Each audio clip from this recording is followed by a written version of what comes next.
Salut, c'est Alexis et je vous souhaite la bienvenue sur le podcast de Contournement sur les technologies no-code. Cette semaine, je reçois Jonathan Lefebvre, que vous connaissez peut-être par son blog et tout ce qu'il a écrit au sujet de la productivité, ou alors peut-être par son livre sur le service client, ou alors peut-être parce que c'est lui qui a traduit Notion en français, qui est quand même un fait d'armes tout à fait incroyable. Bref, autant de bonnes raisons de m'entretenir avec lui, et vous allez voir, encore une longue discussion tout à fait passionnante. En tout cas, moi j'ai adoré, donc je vous laisse découvrir ça tout de suite. Salut Jonathan, bienvenue dans le podcast de Contournement. Merci de prendre le temps de répondre à mes questions. Salut Alexis, merci pour l'invitation. Écoute, c'est un grand plaisir. Alors toi, tu es actuellement responsable du service client chez Memobank, un poste que tu as occupé également chez Capitaine Train. Et d'ailleurs, tu as tiré de cette expérience qui a dû être super enrichissante un livre que moi j'ai beaucoup aimé, que j'ai lu. Donc j'aimerais beaucoup qu'on en parle. En plus, c'est un sujet qu'on n'a encore jamais abordé sur le podcast. Et puis même, je trouve, dont on parle très peu finalement dans la communauté no-code. Donc ça va être hyper intéressant.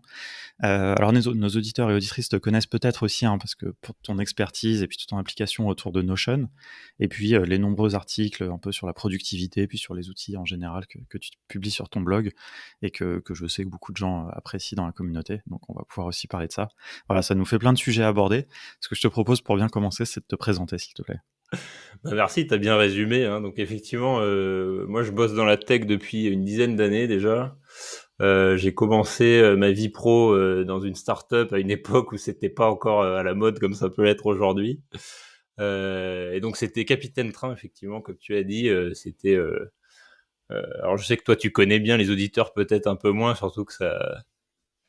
On connaît de moins en moins, non. Je pense que les gens dans le milieu des startups, c'était un peu c'est un peu un cas d'école, mais c'est vrai qu'au fil du temps... c'était un peu une des premières générations de start-up en France où avant qu'il y ait ce qui s'est passé dans la fin des années 2010 où c'est devenu où l'écosystème est devenu beaucoup plus mature.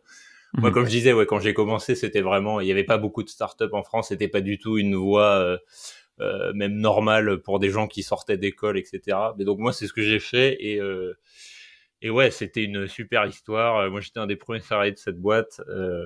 Et ça a plutôt bien marché pour nous, si bien que j'ai fini par raconter tout ça dans un livre, effectivement, qui s'appelle L'obsession du service client. En fait, ce qui est intéressant avec Capitaine Train, c'est que moi, ce que je trouve intéressant, c'est que cette boîte ne se définissait vraiment que par son expérience client, quoi.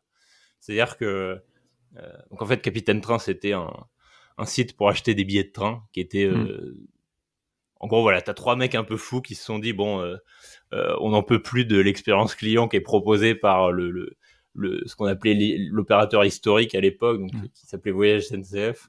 Nous, on n'était vraiment pas du tout satisfaits par l'expérience de ce site, quoi. On se disait mais c'est pas possible. Ces gens n'utilisent pas leur propre site. À chaque fois qu'on veut acheter un billet de train, c'est une galère pas possible. Et du coup, voilà, t'as trois entrepreneurs un peu fous qui se sont dit mais en fait, le marché, il est ouvert. On peut essayer de faire quelque chose là-dessus. Et moi, je les ai rejoints, alors pas au tout début du projet, mais j'étais un des premiers salariés, quoi. Et donc 5 ans plus tard, ça a donné une belle histoire entrepreneuriale, en effet, française. Et deux petites questions. Par curiosité, t'as fait quoi comme études ? Ah oui, je sais que t'aimes bien savoir si on a un background technique. Qui revient dans les autres podcasts. Alors non, moi j'ai fait une école de commerce, sachant que je pense que j'ai pas du tout la personnalité typique du gars qui fait une école de commerce. C'est vrai que je l'aurais pas forcément dit. Je pense que je suis plutôt, je pense que je suis plus un ingénieur raté qu'un commercial, quoi. Non, voilà, j'ai fait un bac scientifique. Après, je savais pas trop quoi faire. Je suis parti en sciences économiques, j'ai fait éco-gestion et après j'ai intégré une école de commerce à Toulouse. Et donc ça c'était pour les études. Après j'ai toujours été très geek, quoi. Donc tu vois, même dans mon cursus d'école de commerce, j'ai plutôt pris une filière ce qui s'appelait marketing high-tech à l'époque. Donc je savais que D'accord, donc tu dirigeais quand même vers ce monde-là, quoi. Et en fait, c'est marrant parce que moi, je passais pas mal de temps derrière un ordi et à l'époque, c'était pas. Enfin, je pense Internet avait pas encore la place qu'il avait aujourd'hui et du coup, le fait d'être Au lieu de faire beaucoup de soirées, etc., moi je passais plutôt du temps sur Internet. Bah en fait, ça te donnait un peu une sorte d'avantage concurrentiel Ouais. quand ce genre de métier était un peu naissant. Donc voilà, moi, c'est comme ça que j'ai commencé à m'intéresser un peu à tous les outils numériques au sens large, on va dire, et ce qui m'a amené vers une voie assez naturellement Ouais. vers la tech, quoi. Donc Et Capitaine Train, c'était mon j'ai dû faire 6 mois d'agence de com avant, et je pense d'accord, ouais. qu'au bout de 2 semaines, je cherchais déjà autre chose, et après je suis rentré chez Capitaine Train vraiment là pour le coup en tant que d'abord fan du service, quoi. J'ai découvert ça en tant que client, Ouais. j'étais comme un dingue. Je me disais putain, ça y est, enfin des mecs qui ont compris que Voyage SNCF c'est juste pas possible en termes Mmh. d'expérience utilisateur, et trop envie de contribuer à ça, quoi. Donc je sais pas faire grand chose. Globalement, j'aime bien écrire, je me débrouille pas trop mal avec les outils numériques, donc si je peux vous aider, et donc voilà, ça a commencé comme ça. C'est ça qui m'a D'accord. mené un peu vers le service client, parce que dès le début de la proposition de valeur initiale de Capitaine Train, c'était un truc vraiment très très, enfin voilà, c'était vraiment la raison d'être de la boîte, puisque bah on n'allait pas se battre sur les prix, on n'allait pas se battre, tu vois, on vendait exactement la même chose avec en plus un déficit de notoriété énorme, tu Mmh. vois, de gens qui comprennent pas bien le marché, qui pensent que la SNCF c'est eux qui vendent les billets de train, alors qu'en fait non, enfin je vais peut-être pas réexpliquer tout ça ici, mais en gros le marché de la vente de billets de train en ligne est différent des opérateurs qui font rouler des trains, quoi. Et en fait, Capitaine Train s'est créé à l'occasion euh, d'une ouverture de ce marché, Mmh. quoi. Voilà. La SNCF a été, contrainte, il me semble, de donner accès aux données et cetera qui permettent de réserver, enfin, Exactement. via des T'as API, des l'autorité moyens de la informatiques. concurrence qui a tranché ça en 2009. Dans les faits, du coup, Capitaine Train a commencé quelques mois après. Dans les faits, alors moi, j'étais pas encore dans la boîte à ce moment-là, mais ça leur a pris quasiment 3 ans juste pour avoir, pour faire appliquer la loi, quoi, pour juste avoir Mmh. accès d'une manière à peu près décente à l'API SNCF et être capable d'accéder aux données pour Mmh. ensuite. Voilà. Je pense quand ils ont commencé, j'ai plus toute l'histoire en tête, mais ils pensaient qu'au bout de 6 mois, enfin c'est l'histoire classique de start-up, hein. Tu penses qu'au bout de 6 mois, tu vas avoir un MVP qui marche à peu près et commencer à vendre. Et dans les faits, ça leur a pris beaucoup beaucoup plus longtemps. Et mais ouais, c'est un peu euh, Ouais. la somme d'une multitude de petites itérations qui ont fait justement qu'à la fin, on avait un produit que nos utilisateurs aimaient beaucoup, quoi. C'est une espèce de longue Ouais. traîne de micro-détails à optimiser. Voilà, on était un peu taré sur tous les détails de l'expérience utilisateur, mais c'est parce que c'était vraiment la raison d'être de la boîte, mais pas au sens, tu sais, maintenant tu as la raison d'être, tout le monde parle de ça sur Ouais. les dérives culturelles un peu de start-up. Là, c'était vraiment ça, c'est-à-dire que en fait, le projet n'aurait même pas existé si on avait été content de Voyage SNCF à l'époque, quoi. C'était juste, donc pour nous, c'était une vraie douleur d'acheter les billets de train, et on a d'abord Ouais. fait le truc pour nous, et il se trouve que ça a plu à beaucoup plus de gens que ça, donc tant mieux pour nous. D'ailleurs, il y a eu Mais un effet de bord intéressant, je trouve, c'est que, bon, ça leur a mis un moment, mais après, ils ont quand même vachement amélioré leurs outils, la ouais, c'est SNCF. clair. Alors, il y a eu plusieurs itérations et je trouve que maintenant, là, le dernier truc qu'ils ont, SNCF Connect, donc c'est la dernière version, enfin, après, en plus, ils ont changé de nom un peu à chaque fois, il y a eu Oui SNCF, machin. Je trouve que franchement, très correct, quoi. Ah bah t'as pas suivi la polémique qu'il y a eu sur SNCF Connect, parce Ouais, au qu'apparemment lancement. c'est C'était au lancement, mais j'ai l'impression qu'ils ont corrigé quand même ah les problèmes, tu vois? bon, je sais pas, moi j'ai toujours une vieille version de Trendline for Business qui me permet Ouais, moi de aussi, ouais. garder l'interface qui a du coup 7 ans, mais qui je trouve elle a pas bougé, mais pour moi c'est toujours la meilleure du marché. Ouais. Ah oui, Et non, j'ai je suis assez d'accord, ouais. Mais du coup, moi, je l'utilise que pour, enfin, pour mes achats d'entreprise ouais. et du coup, j'utilisais Trendline, jusqu'à pas très longtemps et en fait, je trouve que maintenant, honnêtement, entre Trendline et SNCF Connect, très franchement, je préfère utiliser SNCF Connect, quoi. Ouais, bah pour rebondir, c'est vrai que nous ça nous faisait marrer de voir des fois certains sujets, je sais pas, je pense aux, tu vois, les billets pour les vélos, enfin les places Mmh. vélos dans les trains, c'était un truc que voilà, vous voyez, SNCF procrastinait depuis une dizaine d'années. Enfin, littéralement, tu avais des forums Ouais. de fans de vélo qui rageaient depuis 10 ans sur Internet, genre c'est vraiment pas possible, on est obligé de faire la queue au guichet, voilà. Nous, évidemment, on avait plein de cyclistes dans l'équipe, donc le truc était un peu plus prioritaire pour nous. on a fini par sortir le truc. C'était une bonne galère, mais on a fini par le faire. Et ça nous faisait trop rire de voir que genre un mois plus tard, d'un seul coup, c'était devenu un sujet ultra prioritaire Ouais, alors qu'on faisait même pas 1% de leur chiffre d'affaires. Enfin, on était vraiment je pense, voilà, une bonne illustration de parfois les bons côtés de la concurrence, quoi, bien sûr. où c'est vrai qu'ils étaient vraiment tout seuls et je pense que c'était pas spécialement leur sujet de un peu se mettre vraiment à la place des clients et de réfléchir au sujet du X, alors que nous, tout était piloté par ça, quoi. Donc, Ouais, je pense j'espère qu'on les a fait progresser et au final, c'est mieux pour tout le monde. C'est pour ça aussi qu'il y a beaucoup de gens qui nous posaient des questions sur, mais du coup, votre position vis-à-vis de la SNCF, ça doit être un peu bizarre. Enfin, en fait, non, la SNCF, ils étaient très contents en fait, le, le fond de ma pensée, c'est que on faisait plus grossir le gâteau des gens qui achètent des billets de train que de grignoter des parts de marché à Voyage SNCF, quoi. C'était plus ça bien sûr. l'idée, en proposant une expérience un peu différente. Ouais, non, carrément, ouais. Et ouais, d'ailleurs, enfin, je vais faire juste une petite aparté, mais pour les gens qui s'intéressent vraiment au début, enfin, un peu, de l'histoire de côté cofondateur, moi, en fait, de par hasard, j'ai écouté la semaine dernière un épisode du podcast Nouvelle École où un des cofondateurs était interviewé. Jean-Daniel était Donc, passé, en effet, oui. et c'était assez intéressant, voilà, c'est un peu par hasard, mais donc voilà, pour creuser plus sur ce côté-là, les gens peuvent écouter ça. Et justement, moi, je voudrais revenir sur un point hyper intéressant et que tu expliques aussi dans le livre, et pour en venir vraiment sur le sujet donc du service client, mais finalement de ce que tu appelles vraiment l'expérience client. Et tu l'as dit, en fait, c'est vrai que tu vois, moi, jusqu'à ce que je lise ton livre, en fait, en réalité, j'avais beaucoup associé Capitaine Train à un travail d'UX, en fait. Vraiment, tu vois, un cas d'école, un peu d'UX, d'appli. Enfin, moi, je suis dev aussi à la base, donc en plus, j'avais beaucoup cette vision-là, un peu technique, un peu genre, ils ont hyper bien réussi à faire une appli. Et enfin, tu vois, et vraiment tout est hyper soigné, c'est vrai que enfin, l'expérience, même jusqu'à aujourd'hui, hein, comme tu dis, hein, même 7 ans après, ça reste le meilleur moyen, je trouve, de réserver des billets. Mais j'avais pas du tout vu, alors que je suis client depuis longtemps, tu vois, mais peut-être c'est juste parce que j'ai jamais eu de problème, en fait, avec les billets que j'ai achetés. Et donc, en fait, j'ai jamais eu affaire à toi, tu vois, au service client C'est la de meilleure Capitaine Train. réussite pour moi. Personne Ben, d'écrit au support pour le plaisir, donc c'est un peu l'objectif qu'on avait, hein. donc ouais, et tu vois, mais du coup, j'étais complètement passé à côté de ça.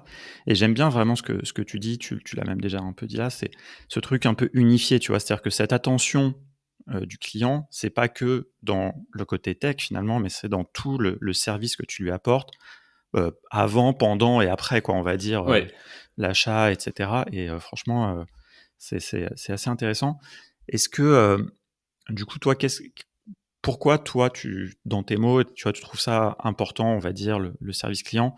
Et je te demande ça un peu dans le sens où je trouve que dans la communauté no-code, on passe énormément de temps à parler des outils, évidemment, de concevoir. Il y a beaucoup de gens, tu vois, qui créent des applications et tout, et je pense qu'ils n'ont jamais conscience de ça, tu vois. Tu Ouais. vois, un peu, voilà, Ouais, je te moi laisse. je résume ça d'une manière un peu grossière, mais qui fait un parallèle avec ce qu'on peut voir aujourd'hui dans les ouvertures de postes. Par exemple, aujourd'hui, tu as la recherche utilisateur, ça commence à être un truc Ouais. voilà, assez bien identifié et tout. Et en fait, moi, ma vision, c'est que la recherche utilisateur, elle est intégrée au service client. Et en fait, et, euh, et en plus, t'as un espèce de filtre qualitatif extraordinaire Mm. qui est que les gens qui t'envoient un email, enfin qui ont un problème, quoi, qui t'écrivent au service client, euh, en gros, absolument personne ne fait ça de manière désintéressée. Enfin, ça cache toujours un vrai problème réel, quoi. Alors que Ouais. quand tu vas faire de la recherche, si tu vas interroger quelqu'un, euh, t'as Il y a toujours toujours un peu un biais. c'est ouais, voilà, c'est pas sollicité en fait. Et du coup, je sais pas si tu t'es déjà fait interroger, mais tu vas être amené à raconter des trucs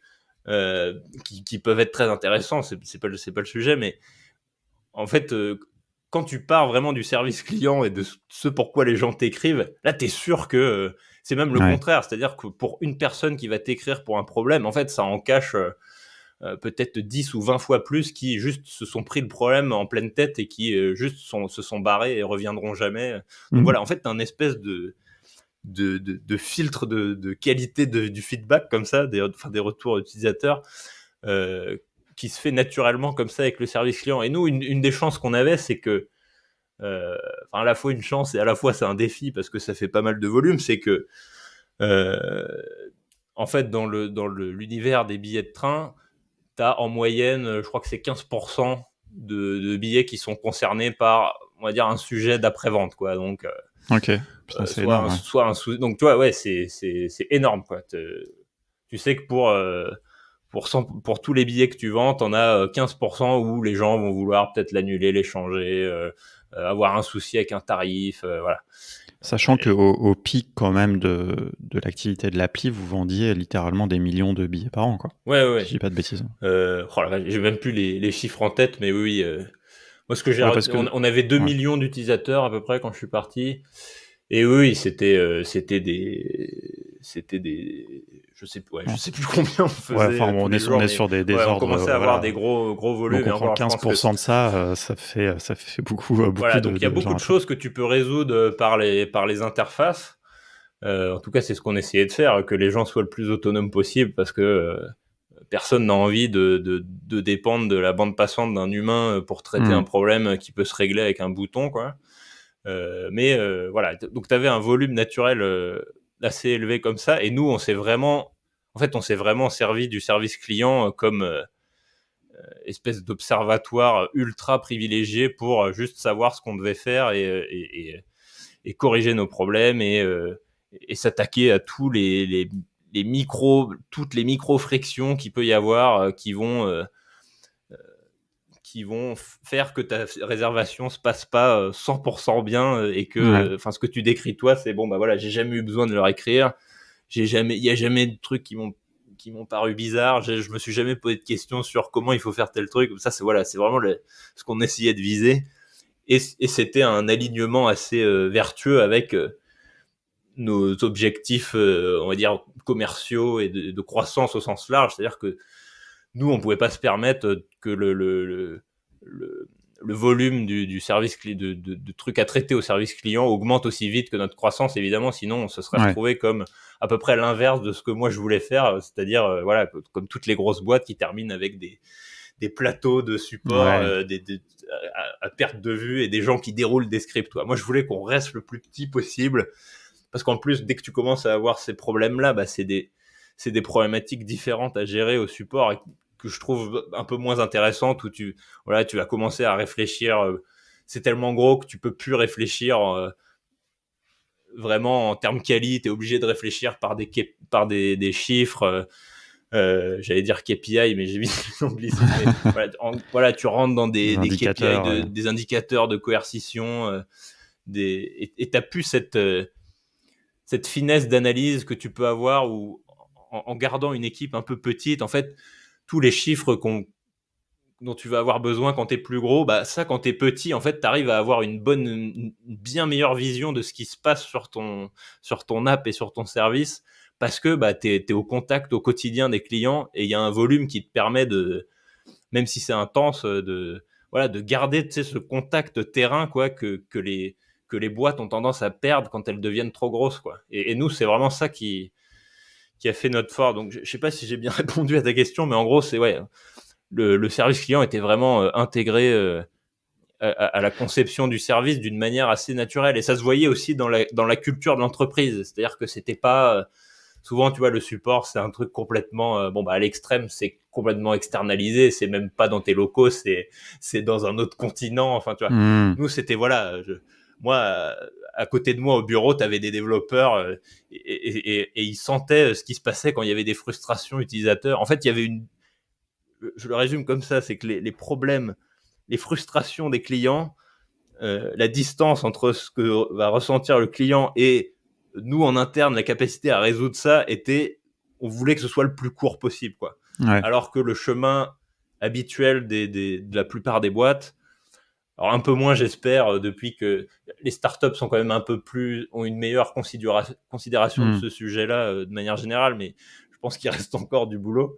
Et puis c'est toujours pareil, voilà, en fait, c'est pas un sujet qui, oui, va te faire Ouais. grossir du jour au lendemain. En fait, moi, je pense toujours que c'est très, très vertueux. Ça peut vraiment s'aligner avec tes objectifs de croissance. Le problème, c'est que c'est assez lent, quoi. Ça va pas, par Ouais. rapport à une campagne marketing, ou je sais pas, tu vas pas faire x3 du jour au lendemain parce que tu as eu un bon service client. Non, c'est beaucoup plus orienté long terme que ça.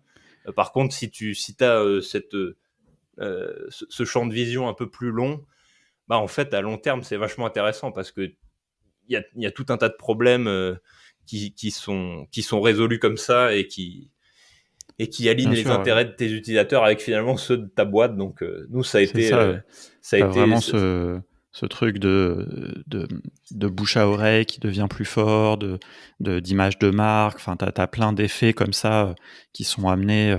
Enfin, c'était vraiment le cas d'ailleurs pour Capitaine Train. On voyait bien sur les réseaux sociaux tous les gens qui postaient des messages pour dire le service client est exceptionnel, etc.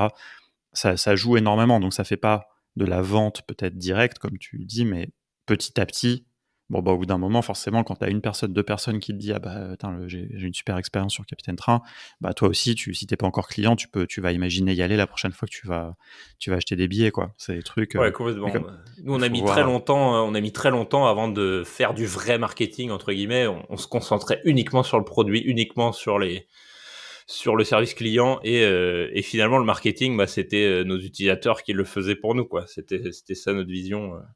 Ouais, ça Après, c'est. on s'est mis à faire des cadeaux un peu plus traditionnels mais c'est arrivé vraiment dans un second temps. C'est-à-dire qu'on avait déjà des niveaux de rétention. Nous, c'est pas notre taux de croissance qui faisait rêver les investisseurs, c'était notre rétention, quoi. Mhm. C'était une fois que les gens avaient capté l'expérience, c'était rarissime qui Qui repassent rachètent sur pas une voyage deuxième SNCF, quoi. fois. Ouais.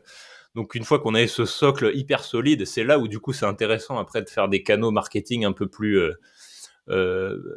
traditionnels et peut-être un peu moins portés sur la rétention, mais qui du coup vont vraiment mettre de l'huile dans l'engrenage plutôt que juste acheter des clients une fois pour qu'ils reviennent jamais. Et du coup, tu perds beaucoup plus d'argent en faisant comme ça, quoi. Donc voilà, on a commencé vraiment.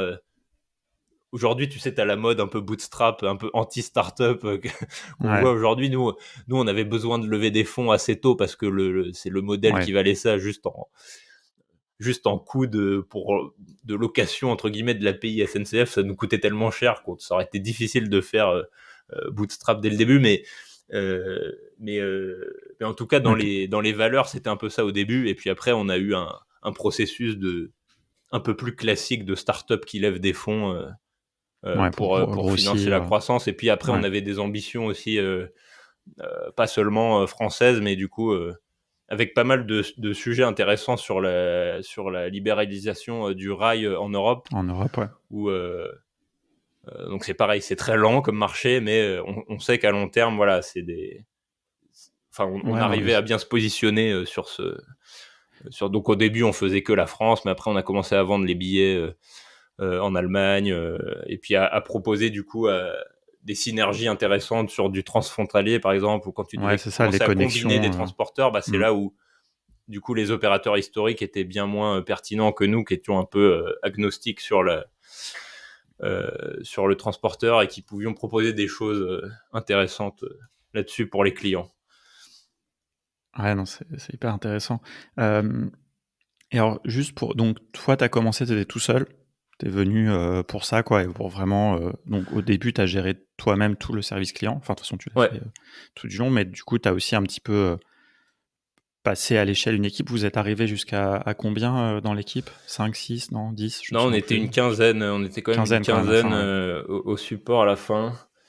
Ouais, en Ouais, fait, donc moi ça fait j'étais quand le premier recrutement non technique de la boîte. Donc c'est un projet très très technique, hein, globalement. Si tu veux, Ouais. c'est interagir avec des API transporteurs de l'enfer Mhm. et voilà tout ce qui. En fait, souvent plus c'est simple dans l'interface finale vue par le client, souvent plus ça cache des trucs Ouais. compliqués en arrière boutique, on va dire.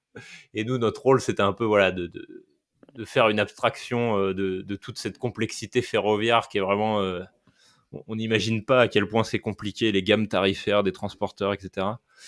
Et ce qui fait, Ouais. c'était un des sujets ça fait un peu partie de la proposition de valeur, c'est-à-dire que même, je pense que t'as personne en France, à part les experts, qui connaissent bien tous les tarifs, par exemple, tellement c'est compliqué, quoi. Et donc, nous, à travers l'interface, à travers l'accompagnement au client, le service client, on essayait de simplifier tout ça, quoi, et de faire comprendre pourquoi ah mais là j'ai un truc accompagné en week-end, mais du coup lui il a pas le même tarif, voilà. Et donc nous, on avait intégré cette expertise-là, expertise de guichetier SNCF en Ouais. quelque sorte, et qu'on arrivait à distiller comme ça aux clients parce que Ouais, mais nous vous on l'aviez baignait dedans toute intégré. la journée, donc ça allait. Ouais, Mais c'est ça. quand t'achètes ton billet de train une fois par mois, je te dis, les tarifs sont tellement compliqués. En fait, enfin, les gens ont autre chose à faire que de comprendre les tarifs de la SNCF, quoi. Moi, j'aimerais bien Bien qu'ils soient sûr. plus simples, mais malheureusement, c'est pas le cas.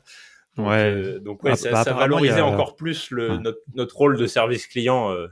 il y Ça, a un peu, apparemment, enfin, il en parle justement dans le podcast là, Jean Daniel, hein, c'est ça, ouais, ouais, qui est un peu aussi des raisons historiques et des tarifs historiques qui existent et que la ouais, SNCF doit maintenir, etc. Enfin, il y a tout un truc, mais en fait, justement sur ce sujet-là, t'en parles dans le livre. Et donc non seulement, alors il y a une abstraction justement qui est parfaite dans l'application. Par contre, vous, au service client, vous deviez connaître et comprendre tout ça pour pouvoir répondre aussi aux questions ouais. et pouvoir remplacer quelque part la SNCF et ce guichet, comme tu disais. Et voilà, il y a tout un truc vraiment où il y avait quand même beaucoup de choses à comprendre et à savoir pour pouvoir. La gestion du service client était quand même aussi complexe, enfin technique d'un point de vue, on va dire, transporteur, quoi.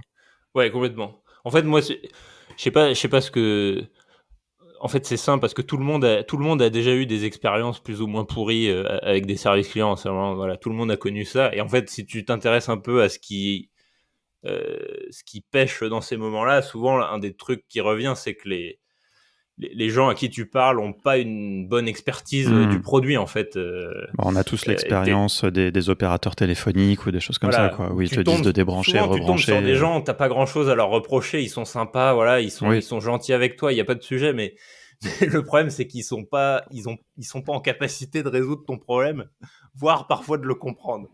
ouais, Et toi, t'es là, justement, si tu les contactes, c'est parce que t'as un problème, c'est parce que l'interface a été défaillante ou quoi que ce soit. Et quand tu tombes sur quelqu'un qui sert juste à accueillir ton problème, alors c'est déjà bien. Il y a des gens qui se défoulent mmh, beaucoup comme ça, et des fois ça suffit.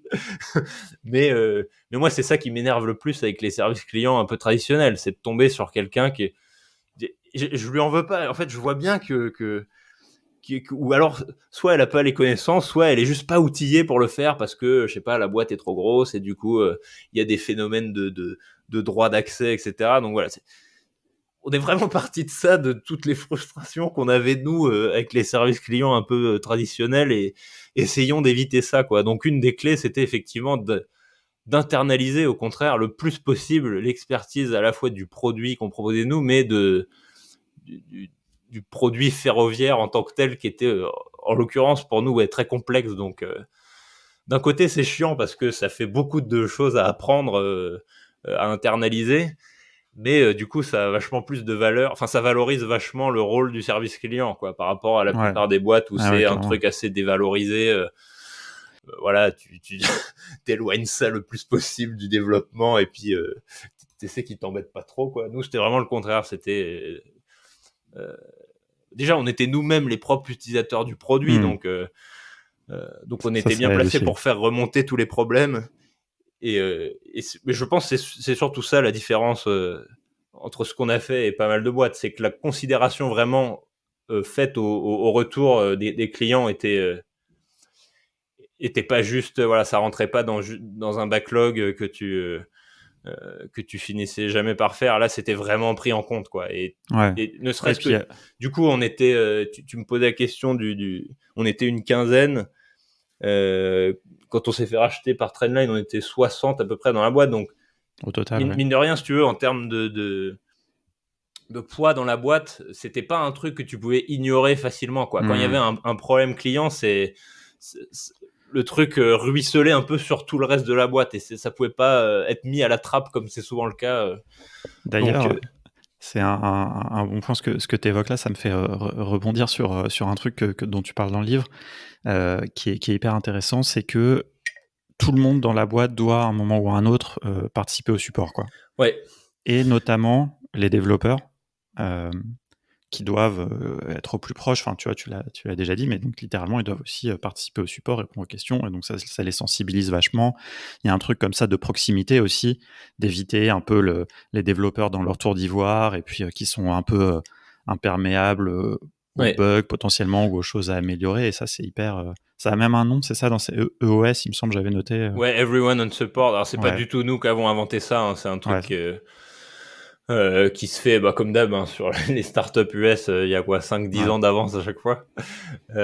Effectivement, on a repris ça et ça a des vertus assez incroyables pour aligner les intérêts de tout le monde et juste faire comprendre pourquoi tu bosses, quoi. Ce qui est intéressant, c'est que une des boîtes qui l'avait mis en place assez tôt, je crois que c'était WordPress, enfin Automatic, qui est la boîte qui fait ouais, WordPress.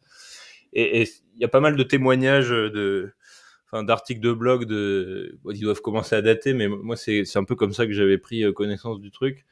Et en gros, ce qui ressortait, c'est que il y a pas mal de devs qui partaient un peu à reculons sur ce truc-là. Genre, WordPress, je crois qu'ils l'avaient carrément intégré à leur processus d'onboarding, ouais, donc d'intégration exactement. des Ouais. nouveaux collaborateurs. Et c'est genre, bon, bah, voilà, tu commences par faire un mois de service client, quoi, bim. Et donc, tu as pas mal de gens qui étaient recrutés pour faire du développement, qui allaient un peu à reculons. Et en fait, souvent, les retours étaient incroyables sur déjà à quel point ça te fait connaître le produit et la boîte mieux que personne, parce que là, t'as Mm. pas le choix, quoi. T'es de front avec des questions ultra concrètes des clients, et donc ça t'oblige à prendre connaissance des interfaces, à savoir quoi leur répondre. Et voilà, le fait d'être responsable, c'est pas, tu délègues pas le truc, quoi. C'est juste toi qui dois répondre. À un moment donné, Ouais, ça te force à, à mieux comprendre aussi pourquoi tu fais les choses. Donc ouais, nous ça a été très bénéfique. Alors il s'agissait pas que ça devienne leur nouveau travail, hein. Nous on faisait ça d'une manière très raisonnable. L'idée c'est pas que les devs ça fout en l'air leur feuille de route parce qu'ils doivent faire du support. Donc c'était un truc genre une demi-journée par mois. Enfin voilà, c'est un truc raisonnable, et juste ça va pas mal t'ouvrir les yeux sur les gens qui payent ton salaire. Et en plus, pour les développeurs, c'est exceptionnel parce qu'ils ont vraiment entre les mains des fois les clés pour résoudre le problème, alors que bah, souvent au service client, c'est pas toi qui va aller changer le code. Et donc quand c'est des petits points de friction comme ça que le dev va identifier immédiatement, en général, sa patience est beaucoup plus faible ouais, que celle du service client, et juste il va voir deux fois un ticket similaire. Il va dire bon, là j'arrête les conneries, juste je vais fixer le code, et ensuite j'aurai plus jamais cette question, quoi. Et c'est vraiment ce ouais, genre d'alignement qu'on essayait de faire. Et du coup, tu as une citation connue d'une boîte genre Kayak ou je sais pas quoi, où le CEO se faisait interpeller sur mais pourquoi, parce qu'ils avaient ce fameux truc où en fait ils mettaient le téléphone du support au milieu de la salle des développeurs, quoi. Et ah, du ouais, coup, les gens leur demandaient mais pourquoi tu payes des développeurs à je sais pas combien de centaines de dollars de l'heure pour faire ça, alors que tu pourrais payer des gens 15 dollars de l'heure pour le faire. Et le mec répond très justement, bah en fait, voilà, si ça sonne deux fois pour le même problème, le mec corrige le problème, et ensuite on n'a plus du tout de coup de téléphone là-dessus. Donc c'est toujours pareil, à court terme tu le vois pas forcément, mais à long terme ça fait un cercle vertueux pour les utilisateurs et même en interne, quoi. ouais, non, carrément, ouais. Et du coup, toi, tu connaissais pas forcément ce métier avant de l'avoir mis en place chez Capitaine Train. Donc du coup, bah, j'ai l'impression que tu t'es beaucoup documenté, que tu as beaucoup aussi appris en faisant. Est-ce que, comment tu as mis tout ça en place, tu vois? Et comment ça a évolué? Et là-dedans, il y a enfin, la question, c'est aussi un petit peu la question de l'outillage, tu vois? Je suis un Ouais. peu curieux aussi, que tu nous dises un peu, bah, comment ça fonctionnait un peu d'un point de vue, enfin, technique, tu vois? L'organisation, comment vous gardiez la connaissance, si c'est un vrai sujet pour, des Ouais. choses un peu actionnables, tu vois? Alors, je rebondis sur la connaissance. C'est vrai que nous, on était Capitaine Train, on était en télétravail bien avant le Covid. La boîte était moi, par exemple, j'habitais à Lyon et j'allais à Paris de temps en temps, mais globalement, on était déjà habitué à fonctionner en OK. télétravail. Et du coup, moi, si je dois résumer ça en un truc, c'est culture de l'écrit, quoi. Alors maintenant, ça commence à Mmh. être bien documenté. Il y a pas mal de boîtes qui en parlent et tout. Nous, on faisait ça déjà dès 2012, et on n'était pas non plus du tout des pionniers là-dessus. C'est juste que ça se prête assez bien aux projets un peu techniques, avec des gens qui ont l'habitude de communiquer par écrit, qui vont pas faire des réunions enfin, qui vont pas faire de points synchrones pour échanger de l'information, quoi. Quand tu dois te parler de vive voix, c'est qu'il y a un truc à discuter, et que tu as une décision importante. Mais si c'est juste pour transmettre de l'information, il faut vraiment faire ça en asynchrone. Et du coup, on avait déjà ces réflexes-là. Bah voilà, il y a 10 ans, on bossait déjà comme ça. Et voilà, encore une fois, c'est beaucoup plus facile à mettre en place dans les cultures un peu produits, tech, Ouais, support, je me mets avec. Je pense que c'est beaucoup plus difficile dans des cultures un peu plus commerciales. Et du ouais, coup, nous, je pense qu'on s'en rendait même pas compte à l'époque, hein, mais le fait d'avoir déjà ce réflexe d'écrire tout le temps et de tout documenter, en fait, ça nous a vachement aidé à mettre à l'échelle, on va dire ça comme ça, la culture de la boîte ouais, parce que et faire j'- grossir l'équipe. Voilà. ouais, parce Euh, que j'imagine qu'il y a quand même une vraie question de temporalité aussi, c'est-à-dire que le support, il devait être assuré, j'imagine, au moins 7 jours sur 7. ouais, Euh, ouais, on s'était Peut-être, je organisé. sais pas si c'était 24 sur 24 ou je sais pas, mais en tout cas, et donc tu as un truc, même admettons, enfin, dans une équipe de 3-4, quand il y en a un qui prend des vacances ou quoi, enfin, toujours cette gestion de la connaissance, comme tu dis, elle doit être, bah, si vous étiez en full remote, déjà ça aide à avoir cette notion-là, mais aussi ça permet de compenser quand les gens sont là ou pas là et qu'ils soient là physiquement ou pas là physiquement, quoi. Enfin, une espèce de tous ces niveaux-là Ouais, qui vont en même temps, quoi. ouais, bah ça c'était compliqué. C'est vrai qu'au début, on a beaucoup compensé ça par clairement beaucoup d'heures, hein, et puis de la passion, de la passion pour le projet que tu as un Ouais, peu sur les premiers j'imagine. salariés de start-up, quoi. Donc moi, les premières années, bah, ça tombait bien entre guillemets dans l'échelle de ma vie parce que voilà, j'avais pas énormément de vie de famille à l'époque. Enfin voilà, je pouvais mettre beaucoup de ressources là-dedans, du coup je pourrais peut-être plus faire aujourd'hui, par exemple. Ouais, Et donc au début, c'était beaucoup de compensation comme ça. Et après, dès qu'on était assez nombreux dans l'équipe pour mettre un vrai processus de roulement, certains en horaire un peu décalé, etc., on pouvait s'organiser un peu mieux. Mais, euh, mais oui, donc là, évidemment, faire grossir un peu l'équipe, c'est ce qui nous d'ailleurs, a aidé à... En fait, tu as j'ai ce... ouais. Ouais, pardon, vas-y. Vas-y, non, je te dirai après, ouais. Non, j'allais dire, quand tu fais du service client, d'une certaine manière, la croissance de la boîte, c'est un peu ton ennemi. Enfin, à la fois, Ouais, tu veux ça parce que c'est la réussite de la boîte, mais à la fois, bah, toi, tu vois juste ça comme une énorme vague qui s'arrête jamais et qui te tombe dessus en permanence.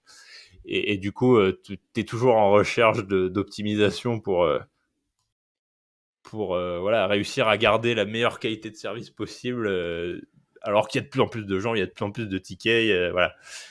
Et donc, ça, faire grossir l'équipe, c'est presque le truc qu'on voyait en dernier. Et là, je vais reboucler avec le début de ta question, qui était ouais, les outils internes, ouais, qui est un sujet mais ultra sous-estimé, je trouve, dans les startups parce que, enfin, ça se comprend. Hein, évidemment, c'est les outils internes, ça fait un peu moins rêver que ceux qui sont visibles par le client. Et c'est pas forcément, je sais pas, quand t'es développeur, c'est peut-être pas le truc qui te fait le plus rêver par rapport aux interfaces clients. Mais nous, on essayait de traiter nos outils de back-office avec la même attention que ce ouais, qu'on proposait aux clients, quoi. Et ça, en termes de mise à l'échelle du service client et de réussir à s'en sortir sur le volume, ça a vraiment tout changé.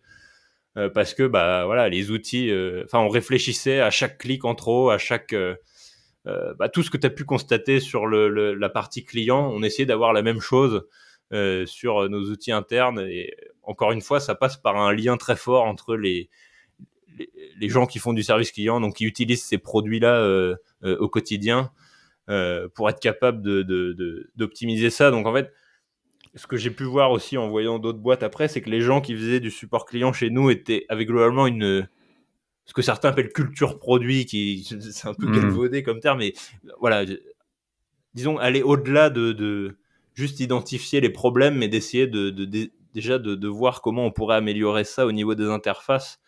Donc on avait les gens qui traitaient le support client chez nous étaient assez sensibles à ces questions-là.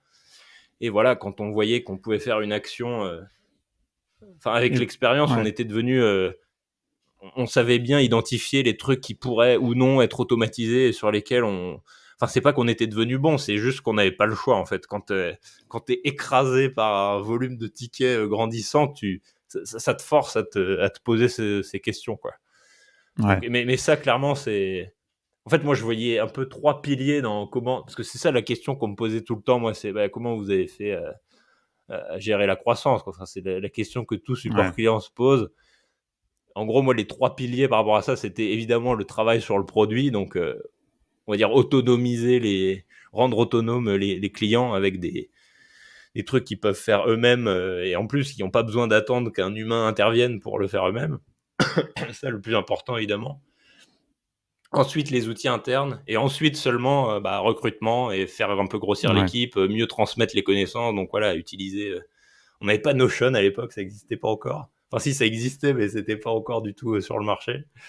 Mais on avait déjà ces réflexes, de documentation un peu extrêmes. Et il me semble que, c'est ce que tu avais l'air de dire là, c'est que vous aviez quand même une partie de vos outils de back-office qui étaient développés par l'équipe technique. Est-ce que vous aviez aussi des outils sur l'étagère ? Non, on avait tout en interne. Tout avait été développé. On est même allé parfois trop loin, honnêtement. On aimait bien avoir Pour moi, c'est une des clés dans l'expérience client au sens large, c'est d'avoir la maîtrise de toute la chaîne de ce que tu fais. Parce que, quand tu as un problème, même si tu as un partenaire très performant avec qui tu es content de la relation, etc., il va jamais considérer ton problème avec le même niveau d'urgence et d'importance que toi-même. Donc, on internalisait le plus possible. On avait déjà beaucoup de trucs qu'on maîtrisait pas sur toute la partie transporteur, tu vois, les grèves, les trucs comme ça. Là, vraiment, ça te tombe dessus, tu peux rien faire, quoi. Donc, sur notre stack technique, sur nos outils internes, on en faisait, et puis c'était un peu parfois des volontés exacerbées de développeurs qui aimaient bien avoir le contrôle sur tout ça, mais moi j'étais plutôt favorable globalement, même si des fois tu perds en agilité d'une certaine manière par rapport à juste enfin tu vois, par exemple, ça nous a pris des années avant de prendre un Mailchimp pour envoyer nos emails, quoi. On aimait bien coder le truc nous-mêmes pour être au taquet sur la délivrabilité, etc. Enfin, tu vois, on était un peu extrême parfois sur ces sujets-là, mais je pense que ça nous a beaucoup servi, mine de rien, au début. Et après, faut pas être non plus trop extrême. Des fois, quand t'as un truc qui marche bien et qui est sur étagère, faut pas non plus réinventer la roue trop souvent, quoi. Bien sûr, là et puis on va passer justement, ça fera une bonne transition sur le sujet d'après, un petit peu justement autour des outils et la productivité un peu plus en général. Mais c'est vrai que, là on est en 2022, tu vois, quand on enregistre, on est en plus sur podcast autour du no-code et on est beaucoup sur ce truc de pas réinventer la roue et tout, ou de se faire ses propres outils, mais en partant d'un plus haut niveau d'abstraction. Mais en 2010, c'était beaucoup plus naturel, surtout dans une boîte où l'ADN, comme tu l'as déjà dit, tu vois, était quand même très tech, de faire ses propres outils. Ça, c'était complètement normal, quoi. Et les outils sur l'étagère, on n'était pas encore non plus, c'est un peu le début de la grande période des SaaS, etc., mais tu n'avais pas non plus les mêmes outils à disposition. Donc, parce que juste par curiosité, quand vous étiez 60, il y avait combien de développeurs à peu près dans l'équipe ? La moitié ? Au moins la moitié, je pense. Ouais, c'est ça, j'ai plus exactement les chiffres, mais c'était à peu près ça. Alors, ça veut pas dire forcément qu'ils doivent être alloués à autre chose que le développement du produit, mais c'est vrai que ça paraît logique qu'il peut y en avoir une partie quand même qui met des efforts dans le back-office, surtout, encore une fois, comme tu le soulignes, vu l'importance accordée au traitement du support, quoi. Et puis là, tu vois, quand le dev il fait son tour de everyone at support, les idées elles fusent tout de suite pour améliorer des trucs qui vont pas, hein, donc en fait, on a mis pendant très longtemps la boîte, c'était juste des devs et du support, hein. Par exemple, on a mis très longtemps à avoir des profils de product manager ou de marketing un peu plus traditionnels, tout ça. C'est venu vraiment assez tard dans la boîte. Et c'est des profils qui nous ont aidés derrière à avoir beaucoup plus de croissance, etc. Mais c'est vrai que l'ADN de départ était très très centré sur la tech, parfois un peu trop, quoi. Mais moi, c'est un peu ça qui m'a plu aussi dans le projet. Ouais, non, c'est hyper intéressant. Juste pour l'anecdote, en fait, je voulais te lire un email. En fait, vous avez eu un échange de mails avec Erwan sur le support de Capitaine Train en 2012. Je pourrais te le forwarder si tu veux. Mais je vais juste lire la réponse, la dernière réponse d'Erwan. C'était un dimanche, en fait, et je sais pas, ils avaient raté un train et ils voulaient le faire rembourser. Et tu as répondu il y a eu plusieurs trucs. Bon, je vais pas tout raconter, mais donc à la fin, il dit: ouais, merci pour cette réactivité dominicale. Ça compense très largement le fait de devoir passer par la voie postale, parce qu'à l'époque, il fallait renvoyer des billets là, pour que ce soit vous déchirez autant que votre site, avec un petit smiley. Je vous envoie tout ça au plus vite. Merci et bonne journée. Et donc, et ça, c'est un dimanche matin. Genre, ils ont envoyé le mail, je sais pas, à 10h. Toi, tu as répondu à 11h, un truc comme ça.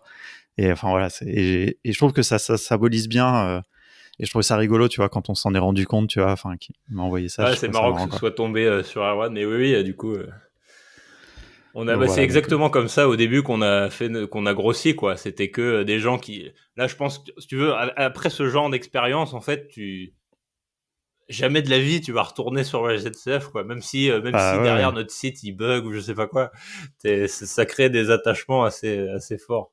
Bah, tu vois, enfin voilà, 10 ans plus tard, enfin en fait c'était l'année dernière qu'il me l'avait envoyé, enfin l'une des premières fois où on s'en avait discuté tous les deux, Jonathan, enfin avec toi quoi. On s'est rendu compte que et ça lui a fait penser qu'il Ouais. avait déjà échangé avec toi 10 ans avant. T'imagines, donc pour que ça l'ait marqué pendant 10 ans, c'est quand même que c'était, enfin 9 ans en tout cas, c'est assez drôle. Bon écoute, on va continuer quand même parce qu'il y a pas mal d'autres Oui, on a choses déjà à beaucoup parlé évoquer. de Capitaine. Ouais, non, mais après, tu vois, c'est vraiment ce sujet, moi, du support client. Je te dis, enfin, encore une fois, hein, vraiment, j'incite tout le monde à lire ton livre parce que ça m'a déjà, ça lui a appris certaines choses que j'essaye de mettre en pratique chez Contournement. Et puis, j'ai trouvé que le sujet était beaucoup plus vaste, tu vois. C'est-à-dire que de toute façon, moi, j'avais pas envie de le lire comme un guide pratique de faire un support, tu vois. Avant même de l'avoir lu, j'avais déjà cette conscience. Enfin, nous, ça fait 2 ans, ou même j'avais déjà avant, que il faut avoir un service client exceptionnel, etc.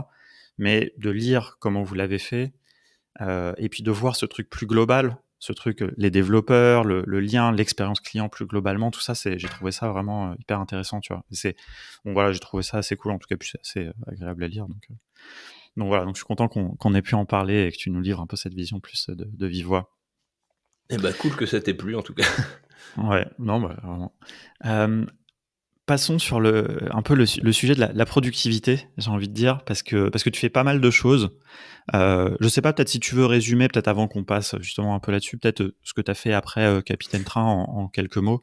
Et puis voilà, comme ça, après, on peut parler un peu plus. Ouais, bah, en fait, dans la lignée du livre, après, j'ai eu pas mal d'opportunités d'aider des boîtes qui étaient confrontées aux mêmes problématiques que nous, hein, qu'on a eu sur bah, comment tu fais pour gérer une startup pour gérer le service client d'une startup qui marche bien, qui a de la croissance, c'est un peu les mêmes trucs qui reviennent. Et du coup, moi, j'ai fait pas mal de freelance après Capitaine Train sur ces sujets-là.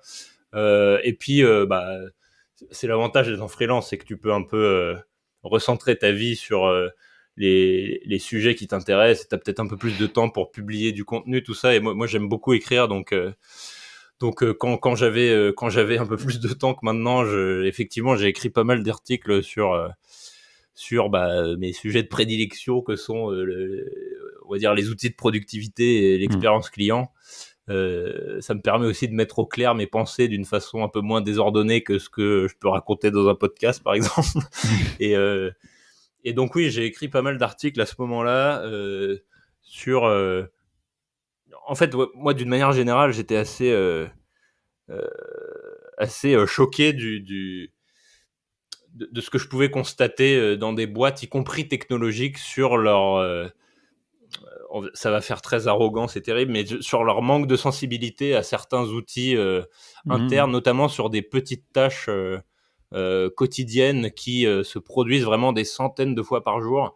Et j'observais des gens bosser, et au bout de 5 minutes, il y a rien qui allait, quoi. J'avais déjà plein d'idées de comment ils pourraient être plus efficaces sur des tonnes de micro-tâches comme ça. Du coup, je me suis dit, ce serait bien d'avoir un, du contenu qui documente un peu tout ça. Moi, ce que j'utilise, c'est très personnel, quoi. C'est moi comment j'utilise tel truc. Ça marche pour moi, ça marchera pas forcément pour vous, mais je vois tellement passer de trucs aberrants dans mon quotidien que, en gros, ces sujets-là manquent un peu de visibilité, quoi. Alors Ouais, depuis, j'ai l'impression que c'est devenu un très très très à la mode. Maintenant, t'as des youtubeurs spécialisés, t'as des gens qui font ouais, il du y a des contenu là-dessus avec podcasts, ça, ouais, à tel des point que je suis formations. arrivé sur un, après, je suis obligé d'écrire des articles genre non, vraiment, les outils ne font pas tout. En fait, c'est les systèmes qui sont plus importants que les outils. Ouais, et ça Et d'ailleurs c'est hyper intéressant, ouais. Enfin juste pour, je t'interromps une seconde, mais non, juste non, non, vas-y. mais justement sur ce que j'aime bien moi sur ton site, c'est que tu as à la fois des choses extrêmement concrètes, genre un peu des espèces de reviews d'outils, de voilà, si vous voulez faire des captures d'écran, utilisez ça, etc. C'est hyper concret. Et puis des articles un peu plus théoriques et qui invitent à prendre plus de recul. Et il y a deux notions justement sur lesquelles j'aimerais que tu nous parles un peu. C'est ce truc que tu dis que tout n'est pas dans les outils en tant que tel, mais vraiment la notion de système. Et puis un peu, et ça va un peu avec, mais la notion un peu d'effet cumulé. Et Ouais. voilà, après on peut-être parlera de CVLC, qui est assez rigolo.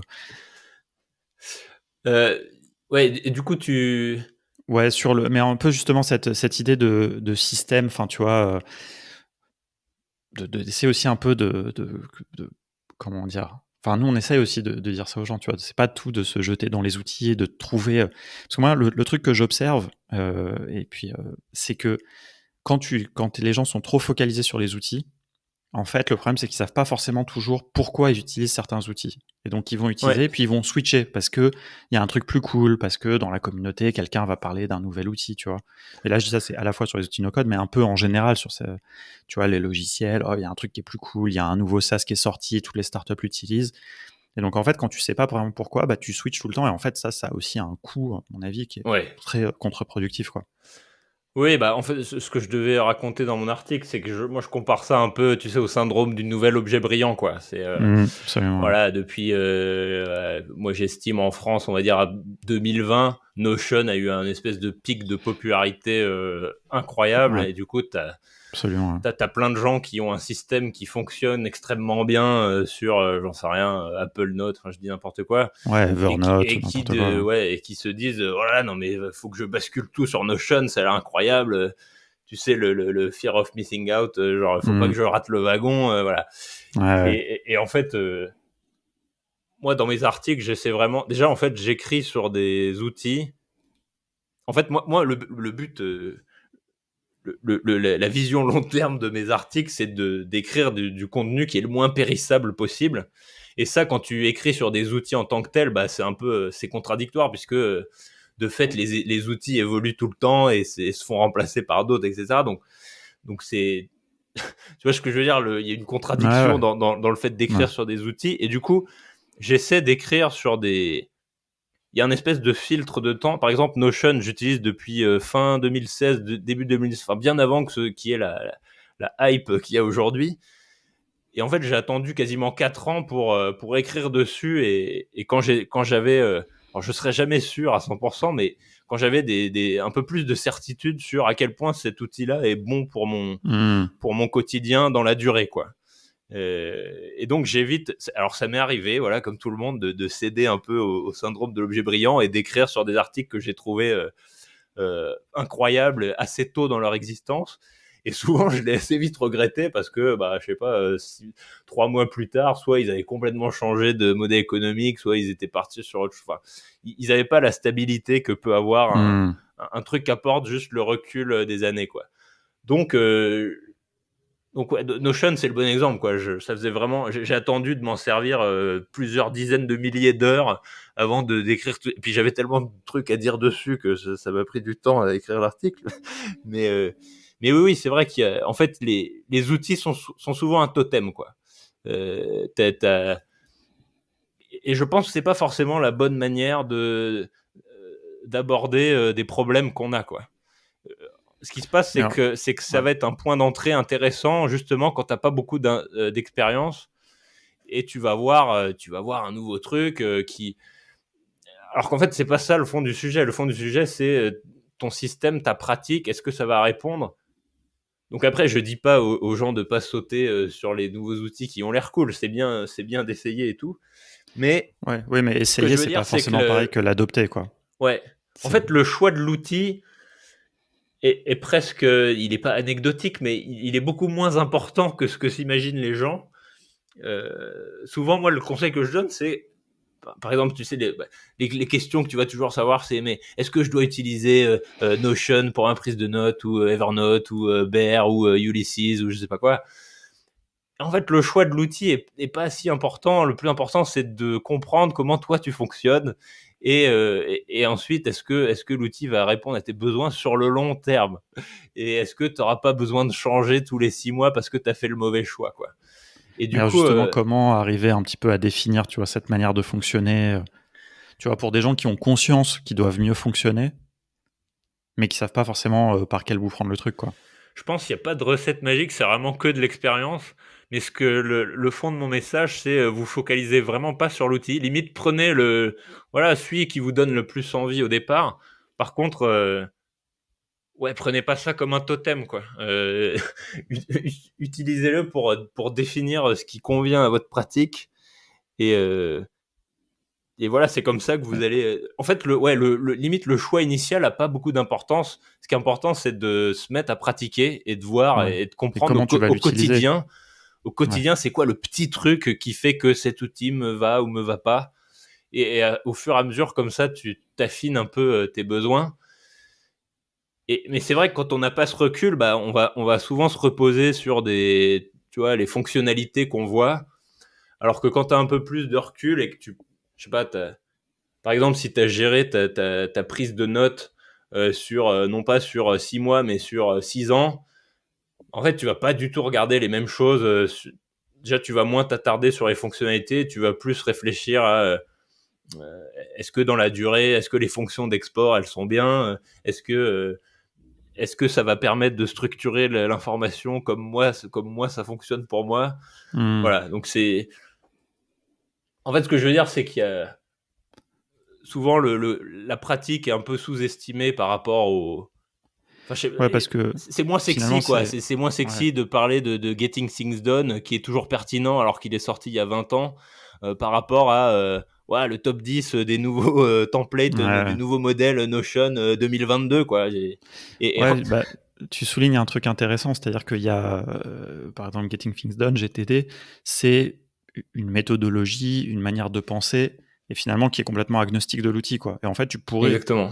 plus ou moins théoriquement, en fait, le mettre en œuvre, l'implémenter avec n'importe quel outil, quoi. Et donc la Ouais. question, c'est un peu ça, c'est arriver à définir sa méthodologie, ou pourquoi pas s'en approprier une qui existe, et trouver l'outil dans lequel l'utiliser. Et ça, comme tu dis, je pense que ça vient énormément par la pratique, finalement. Ouais.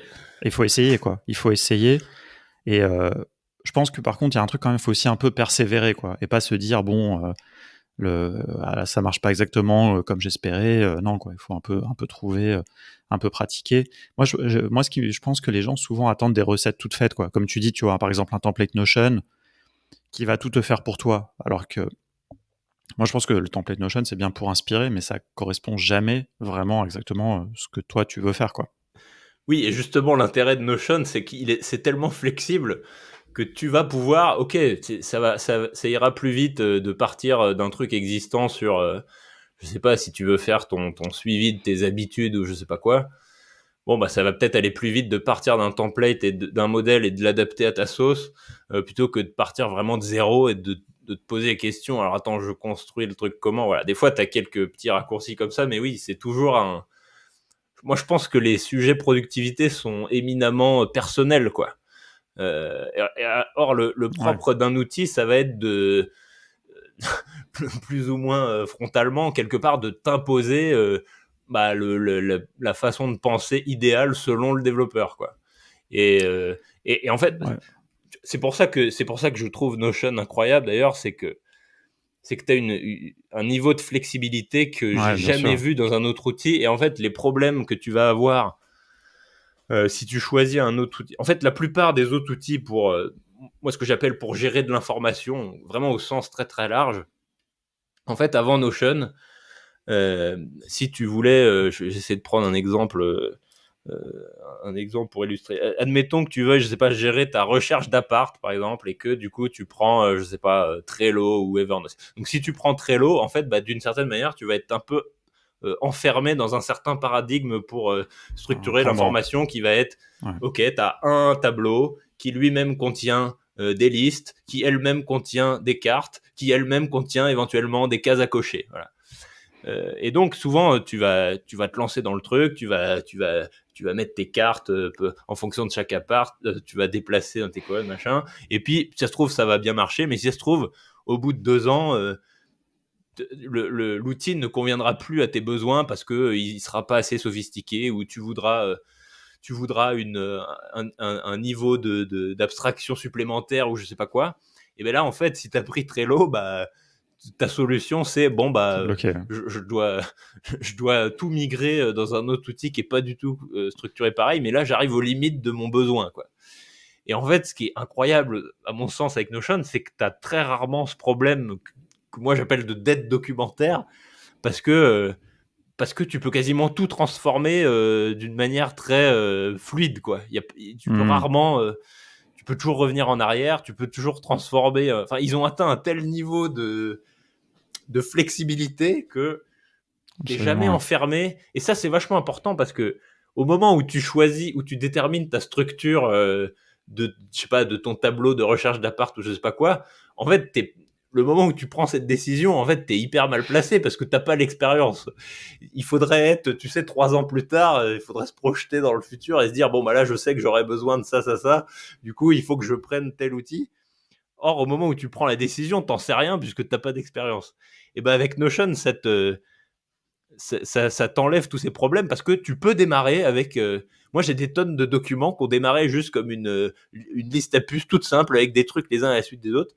Et genre 3 ans plus tard, en fait, c'était devenu une énorme base de données avec des tags et des filtres et des tris dans tous les sens qui catégorisent exactement l'information comme je veux. Or, quand j'ai commencé le truc, j'avais aucune idée de que ça allait devenir comme ça, quoi. Et si j'étais Ouais, parti sur une autre je vois. solution, bah, il y a un moment où j'aurais été bloqué et là, je me serais arraché les cheveux au moment de transférer les données, qui est toujours un moment un peu pénible où, bah ouais, tu vas réussir à Ouais. avoir la donnée brute, mais des fois, tu vas perdre ce que tu avais en structure, voilà.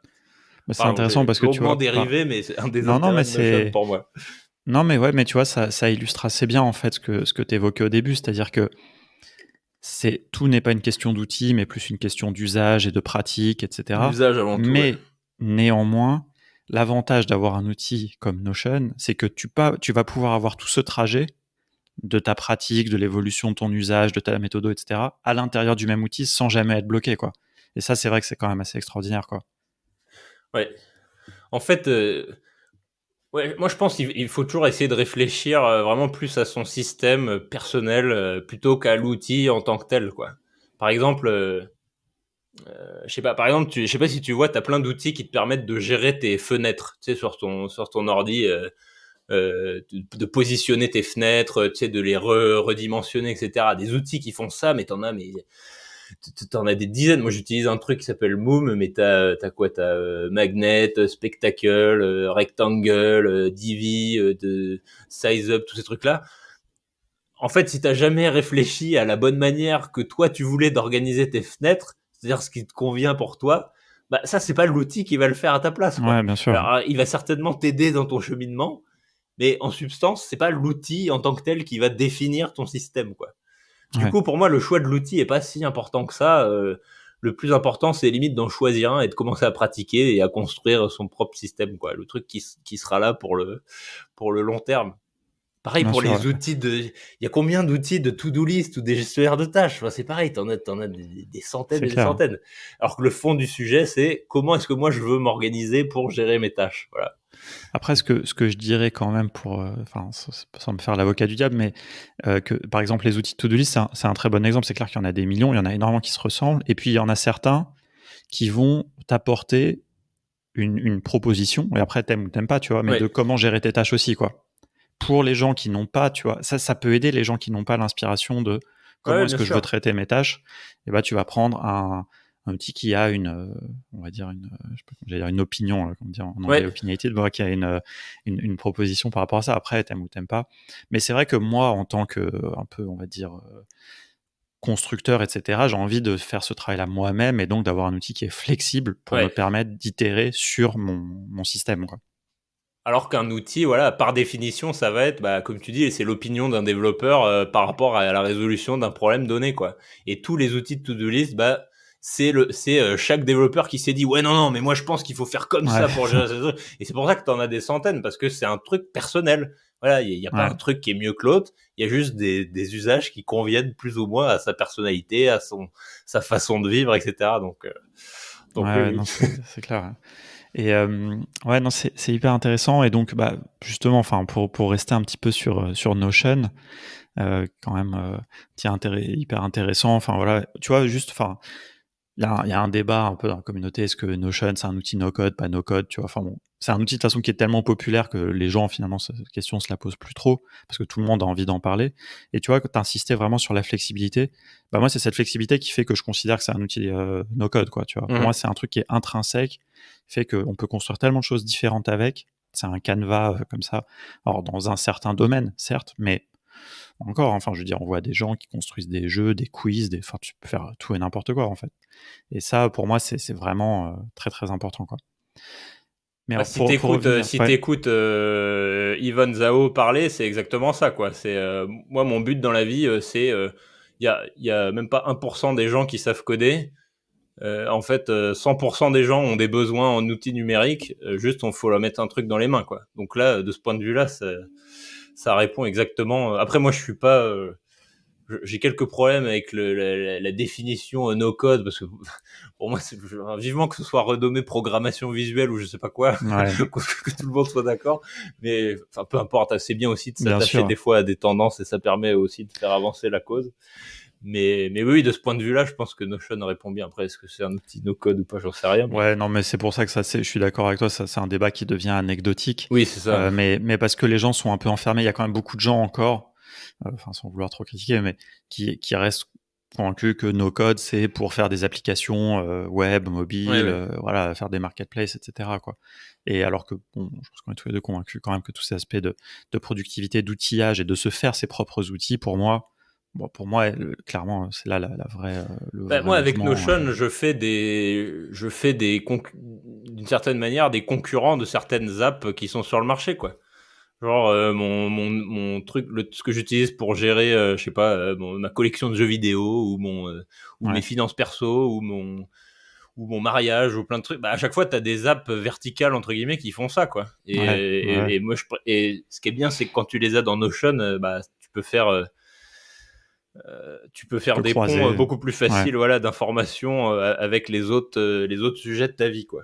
Ouais. Puis de manière très Le pragmatique fameux en second plus. cerveau, ça y est, Ouais, tout le monde parle de second cerveau, même en France, ça y est, les gens ont compris Thiago Forte ouais. Non, mais qui même de manière popularise très ce truc. pragmatique, tu payes un abonnement à un outil et puis voilà, Ouais, tu tout vois, à fait, ouais. tu fais tout toi-même, quoi. Mais ouais, non, c'est clair. Et alors, du coup, tu nous disais, tu utilises Notion depuis très longtemps, tu as écrit pas mal de contenu dessus, tu as écrit un long guide qui est assez chouette, je crois qu'on l'avait partagé une fois d'ailleurs, je sais plus où, que je recommande aussi aux gens qui découvrent un peu l'outil. Parce que justement, dedans, tu donnes à la fois des choses de tes usages à toi et puis des choses un peu plus, avec un peu de recul, un peu théorique. Et alors, du coup, tu travailles pour Notion, avec Notion. Enfin, c'est quoi la Oui, en fait, relation? Parce que c'est toi qui as traduit en français Notion quand même. Ou en tout cas qui Oui, guide c'est un peu ce plus mouvement-là, compliqué que quoi. ça, mais en fait, Ouais. donc je disais, j'avais fait pas mal de freelance après Capitaine Train, et j'ai quasiment tout arrêté pour quand j'ai commencé chez Memo Bank, et donc le projet sur lequel je bosse en ce moment. J'ai tout arrêté sauf un truc que je pouvais vraiment pas lâcher, Hmm. qui est donc cette collaboration avec Notion pour bosser sur la version française qui est sortie en bêta en début d'année là. Est-ce que je dis une bêtise si à la base, tu as commencé par genre bénévolement traduire la documentation ou un truc comme ça, non? Ouais, tout à fait, ouais. Ouais, c'est ça, hein. Tout à fait. Bon, c'était un peu pas une candidature, mais enfin, Une manière voilà. En fait, moi, un je petit savais appel que du c'était pied. un truc qui m'intéresserait parce que par ailleurs, en freelance, j'ai fait pas mal de ce qu'on appelle l'UX writing, donc vraiment réfléchir. Ça paraît assez loin du service client quand on y réfléchit comme ça, mais en fait, c'est extrêmement lié. C'est-à-dire, moi, ce qui m'a éclaté chez Capitaine Train, c'est de voir comment changer deux mots sur un message d'erreur, ça va te diviser ton taux de Hmm. contact sur tel problème. Enfin, voilà, les mots ont une importance Ouais, ouais. fondamentale. Et en tant que mec qui aime bien écrire et qui a pas de problème avec les enfin avec le style de vie de l'écriture, c'est-à-dire très solitaire, etc. Moi, ça me va très bien. Du coup, j'avais un espèce d'alignement des planètes sur putain, mais le job de rêve, ce serait d'écrire, de faire l'UX writing de Notion que j'utilise 10 heures par jour depuis quelques années. Et et voilà, je connaissais leur obsession du détail, enfin plein de trucs qui moi me parlent particulièrement. Et je me disais, s'il y a une boîte qui est capable de mettre les efforts sur un sujet comme ça, c'est un peu comme le service client, la traduction, c'est globalement pas très valorisé, avec des gens interchangeables, c'est le truc qui arrive tout à la fin. Voilà, globalement, c'est pas hyper valorisé sur le marché du travail, comme le service client. Et je me disais, Notion, ils sont très bien placés pour comprendre que, voilà, là, s'il y a un mot qui est mal choisi pour un élément d'interface, en fait, ça ruine toute l'expérience, quoi. Et ils sont tellement dans le détail sur certains trucs que, voilà, je sais qu'ils vont comprendre ça. Donc après, l'étape d'après, c'est, ok, comment je fais pour leur montrer qui je suis, quoi. Déjà, ils connaissent pas la France. Je peux même pas m'adresser à eux en France. Enfin, c'est compliqué. Tu dois montrer tes compétences alors qu'ils comprennent pas la langue, machin. Ils connaissent pas Capitaine Train. Enfin voilà. Vraiment, je sortais de nulle part et puis je me disais bon. Moi, j'ai commencé à réfléchir à ça. C'était quoi en 2020. J'imagine qu'il y a, il y a des tonnes d'agences de traduction ou je sais pas quoi qui les spamment depuis 4 ans sur oh, on peut vous faire votre version française si vous voulez, on est là, on fait ça depuis 20 ans. Et du coup, là, je me suis dit, bon, ça sert à rien d'envoyer un mail comme ça. En fait, n'attends pas l'autorisation, fais-le.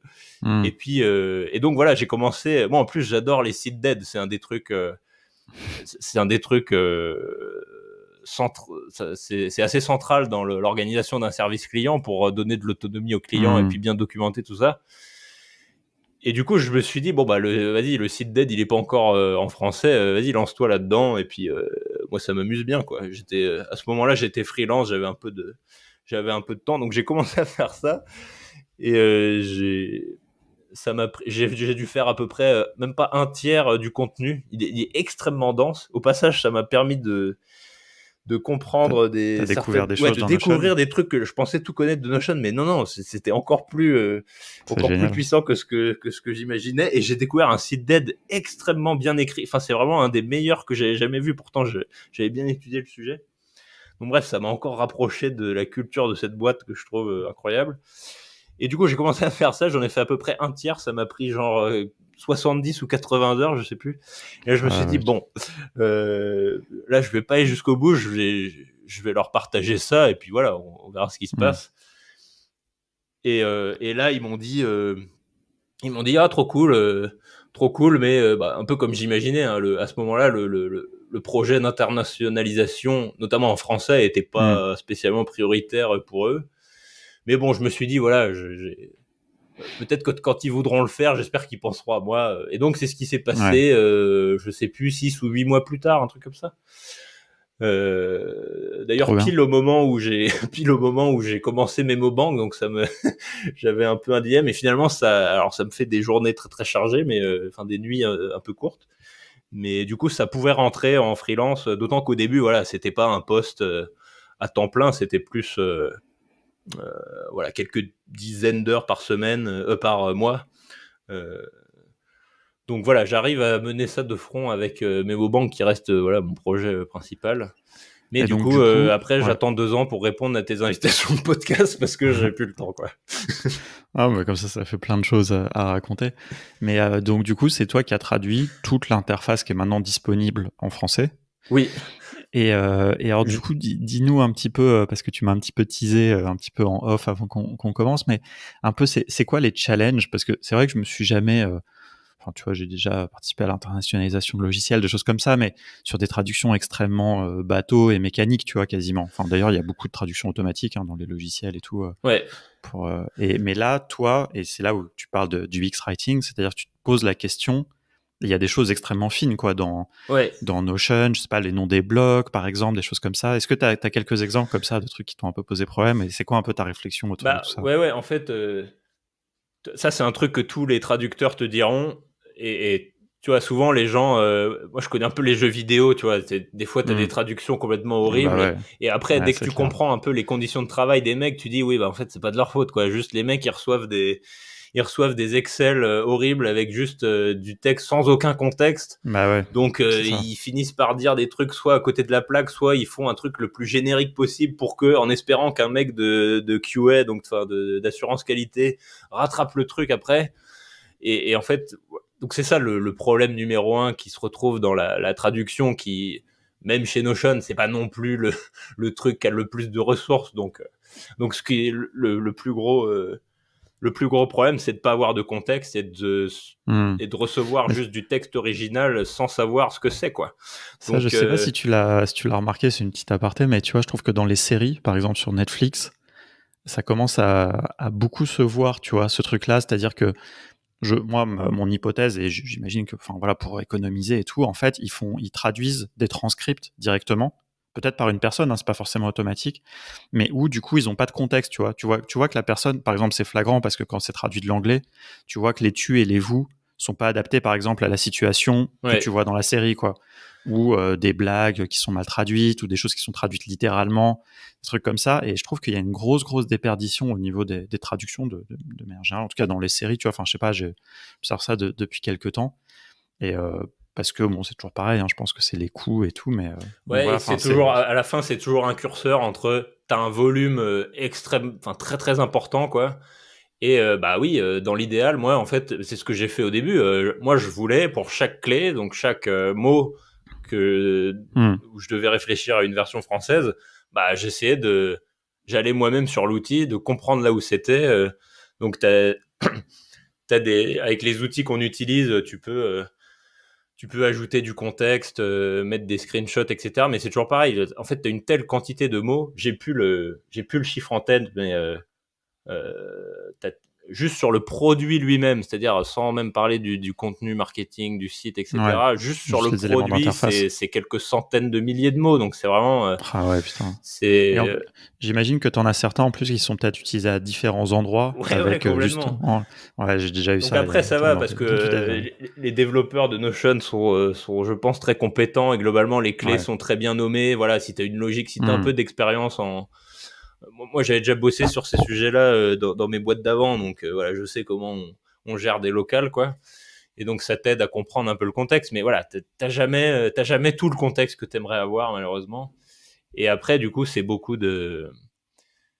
C'est pour ça qu'on avait fait une communauté privée avant. C'est impossible de tout voir soi-même, donc Hmm. c'est terrible. Mais en plus, là, le produit a une telle densité d'usage. Enfin, tu peux tellement faire des trucs Ouais, que ouais. c'est très difficile Est-ce que tu as des à exemples tester, de, quoi. de, de mots où t'as un peu eu du mal, tu as eu des dilemmes un peu dans le choix de la traduction? Ouais, mais il y en a plein où je suis même pas spécialement satisfait encore. Des fois, j'affine. Des fois, un an plus tard, je me dis, ça, Hmm. c'était pas terrible. Tu vois, toggle, par exemple. Comment tu traduis toggle? Il est pas facile, celui-là. Moi, j'ai fini avec menu dépliant. Ouais, Mais voilà, ça se discute. C'est pas vraiment un menu. Enfin, voilà, ouais. t'as plein. Je sais pas, dans Notion, t'as des roll-up, par exemple. Celui-là, il est horrible. Je suis toujours pas content Ah, de. J'ai et mis c'est quoi que t'as. agrégation, mais Agrégation, ouais. c'est pas incroyable, quoi. Moi, j'utilise toujours en anglais, en fait. Du coup, c'est vrai que j'ai Bah j'ai ouais, pas, ouais. pas tout vu. Où il y a des choses juste avec l'icône. Bon, ça devient mécanique un peu.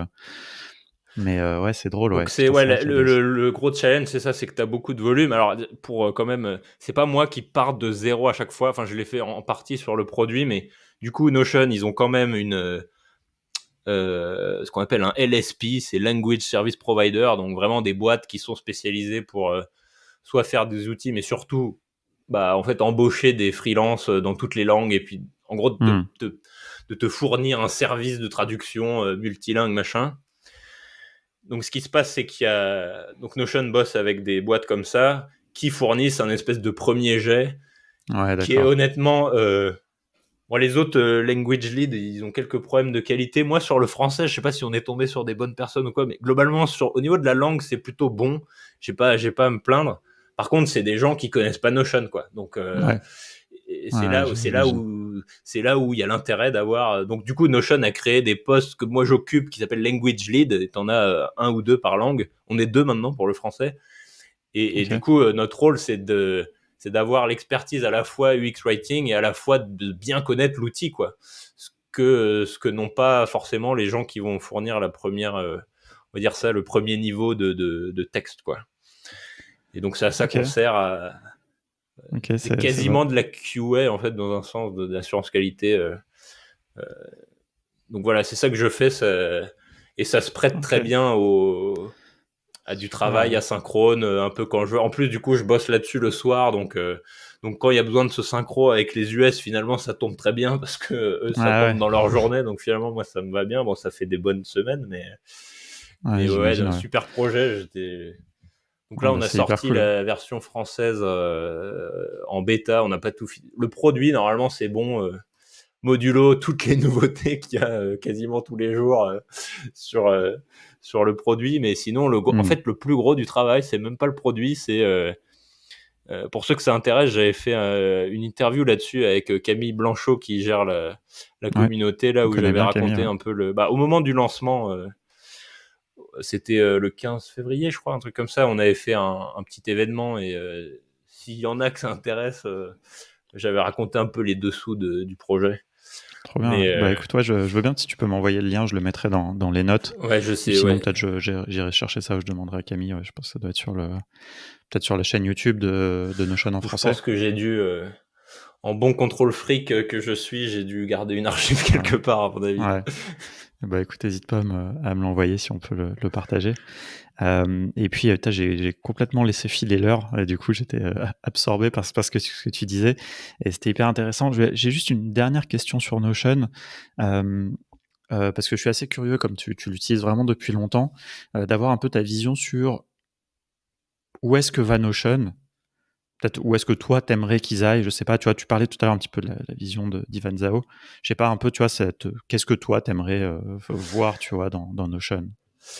Moi, honnêtement, j'ai un peu peur parce que j'ai une aversion naturelle pour les boîtes qui deviennent trop grosses.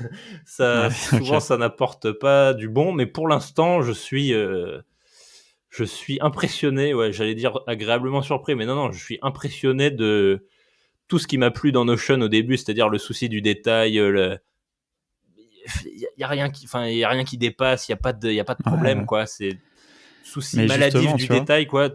Ouais, tout tombe juste. Ça, pour l'instant, je trouve qu'ils l'ont toujours, alors que là, les équipes ont dû doubler ou tripler l'année dernière. Ouais, puis en plus, ils ont fait des acquisitions. Voilà, ils commencent à racheter des boîtes. Enfin, ils rentrent vraiment dans une.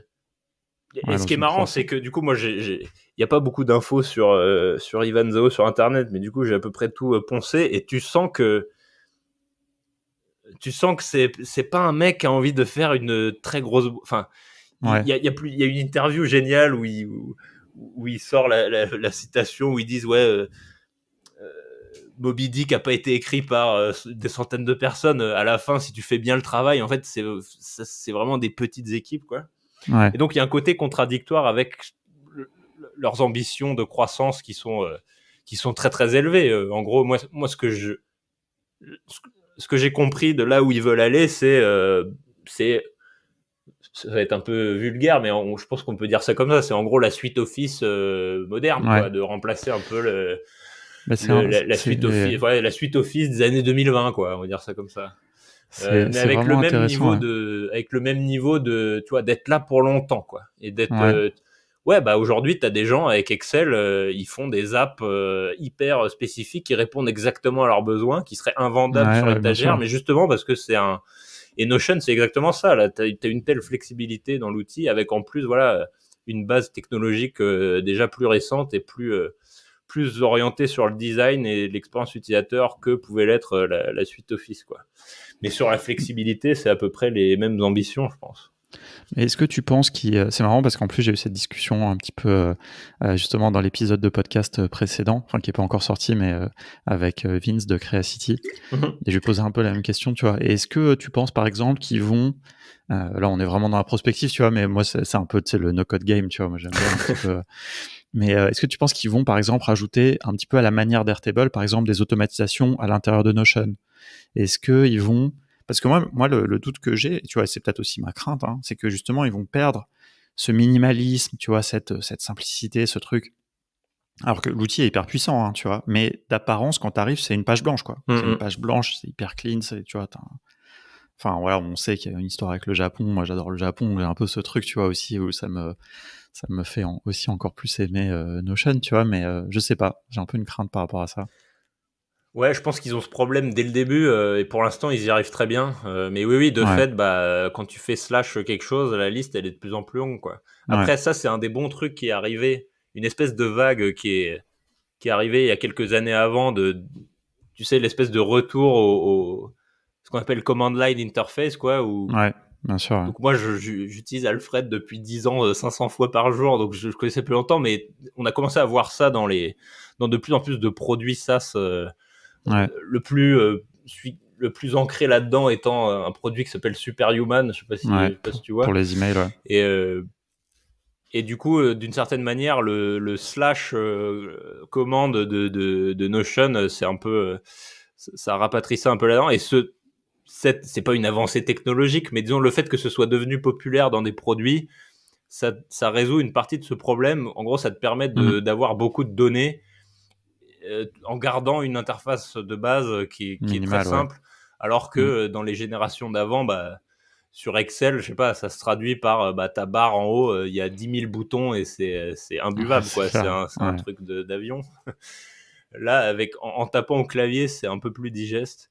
Mais oui, je pense que je partage la même inquiétude sur comment ils vont. En fait, je sais pas si tu connais, il y a une courbe que je partage souvent de quelqu'un qui s'appelle Cathy Sierra, qui est en gros, à mesure que tu ajoutes des fonctionnalités dans ton produit, au début, c'est une. Enfin, tu as le nombre de fonctionnalités en abscisse et tu as le niveau de satisfaction de l'utilisateur en Mmh. ordonnée. Et en gros, ça fait une espèce de courbe où ça monte au début. Tu arrives jusqu'à un espèce de sommet de sweet spot, enfin d'équilibre sain entre le nombre de fonctionnalités et à quel point les La utilisateurs sont satisfaction, contents. Et au fur et à mesure ensuite que tu rajoutes ça des redescend. fonctionnalités, ça commence à redescendre et à la fin tu comprends plus rien, tu as besoin d'un manuel pour utiliser le truc. Et Ouais.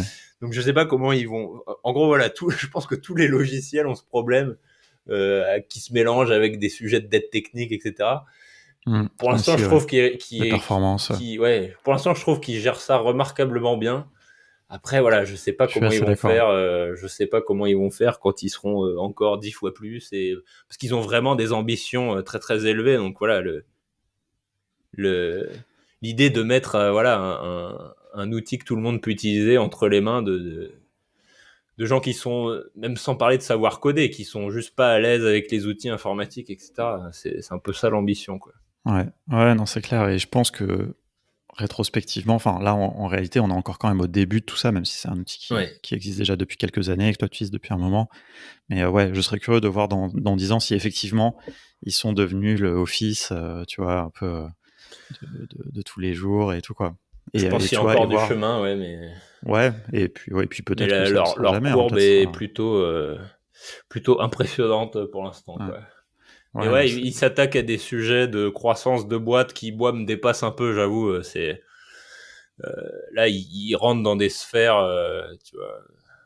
Ouais, puis il commence à avoir des clients. Enfin, en France, on connaît Conto, par exemple, ou des boîtes où tu as bah voilà, 1000 Ouais, beaucoup salariés, d'utilisateurs, 1500 ouais. salariés qui sont sur Notion. Et donc, c'est aussi des usages différents, quoi. Des attentes différentes, des contraintes peut-être de sécurité, etc. différentes. Ouais, Ça la aussi, ça question, peut ça va être orienter. est-ce qu'ils vont réussir à commencer à choper des grands comptes comme ils ont déjà aux États-Unis, tu vois, genre ils ont Ouais, Nike, des trucs comme ça. Enfin, ok. moi, c'est toujours pareil, c'est pas c'est pas tout Nike, tu vois. Je pense que c'est toujours des business Ouais, des units, départements, voilà, ouais. ça commence comme ça. Mais voilà, en France, je sais pas s'ils veulent choper des Carrefour ou des Airbus ou je sais pas quoi. Déjà, faudra qu'ils ouvrent un bureau à Paris. Ils auront pas trop le Ouais, choix. Et ouais, c'est puis, clair. ils vont aussi confronter bientôt, je pense. Hein, ça va Bien arriver sûr. dans les mois et années à venir. Mais est-ce qu'ils vont y arriver? Parce que là, c'est pas du tout les mêmes délires Enfin, le cycle de vente est complètement différent sur des problématiques comme ça. Mais bon, ils C'est ont l'air de clair. s'en sortir aux États-Unis, donc. Mais tu vois, peut-être qu'ils ils iront jamais non plus, hein, on sait pas, hein. Tu vois, par exemple, un outil, le seul auquel je peux comparer, tu vois, un peu là dans notre écosystème qui est Zapier, par exemple, bah, ils ont jamais vraiment dérogé à leurs règles un peu, c'est que du self-serve comme on C'est que dit, du c'est-à-dire tu SMB, viens ouais, sur le ouais. site avec ta CB, et puis voilà, il y a pas de commerciaux, il y a pas de si tu un grand compte, enfin nous on a déjà eu le problème avec des clients en France qui voulaient utiliser Zapier, ils étaient là: «Oui, mais comment on fait pour avoir une facture? On veut un commercial avec qui, on veut payer en virement» ou je sais pas quoi et Ouais. j'étais là: «Bah non, c'est juste pas possible, quoi». C'est pas et ça disqualifie du coup les grosses boîtes et cetera, mais j'ai l'impression qu'eux, ils s'en foutent en tout cas, quoi. Ouais, eux, ils ont clairement déjà intégré ça dans leur plan, hein, je pense. Ouais. Donc bon, Et moi, à ça me voir. faisait très peur au début quand tu vois, ouais, il y a ce côté un peu des fois incompatible où putain, ils vont commencer à s'adresser à des grosses boîtes, du coup ils vont délaisser un peu les power users du début Ouais, comme nous. bien Voilà, sûr. honnêtement, pour l'instant, je trouve qu'ils arrivent très bien à Ouais, non, gérer ça, je suis mais assez pour d'accord. beaucoup de boîtes, ça a été un problème. Voilà, on connaît tous. Je pense qu'on a tous des exemples. Enfin, j'avais pas forcément qui me viennent là comme ça, mais voilà, quand la boîte devient un peu trop grosse, bah déjà, t'as plus Bah, aucune mise à jour. Enfin, je en tout cas, qui cite, t'intéresse. Mais moi, je citerai juste j'ai un seul exemple qui me vient, mais parce qu'il y avait eu un article, je crois, dans Wired, c'est Evernote. mm Donc il y a un lien, mais tu vois, et ça avait été présenté comme un zombicorn. C'est-à-dire ces grosses startups qui sont ouais, devenues des unicorns, mais qui sont en fait après qui ont complètement périclité, qui existent toujours, qui ont toujours des grosses bases d'utilisateurs qui sont. Et tu vois, d'ailleurs, ça c'est vraiment ça un truc anecdotique, mais je trouve ça hyper à la fois drôle et à la fois je trouve un peu étrange que je sais pas s'ils le font toujours, mais Notion t'offre $5 de crédit si tu passes de Evernote à Notion. Et je trouve que ça c'est une technique marketing hyper agressive qui ressemble pas vraiment, tu vois, à Notion. Moi, j'ai une image quand même très gentille d'eux, etc. ouais. Et ça, je trouve c'est un truc, c'est vraiment, tu te dis, ils ont contribué quelque part un peu à la mort, tu vois, de Evernote. Je sais pas, c'est un peu dur de dire ça, mais Ouais, ils sont plus résilients qu'on ne le croit, Evernote. Il y a encore beaucoup de. Enfin, c'est pareil, ils avaient une base tellement installée que. Et puis, ouais, c'est des sujets, comme on discutait un peu tout à l'heure, c'est des trucs long terme, quoi. En fait, la transition, elle est difficile, quoi.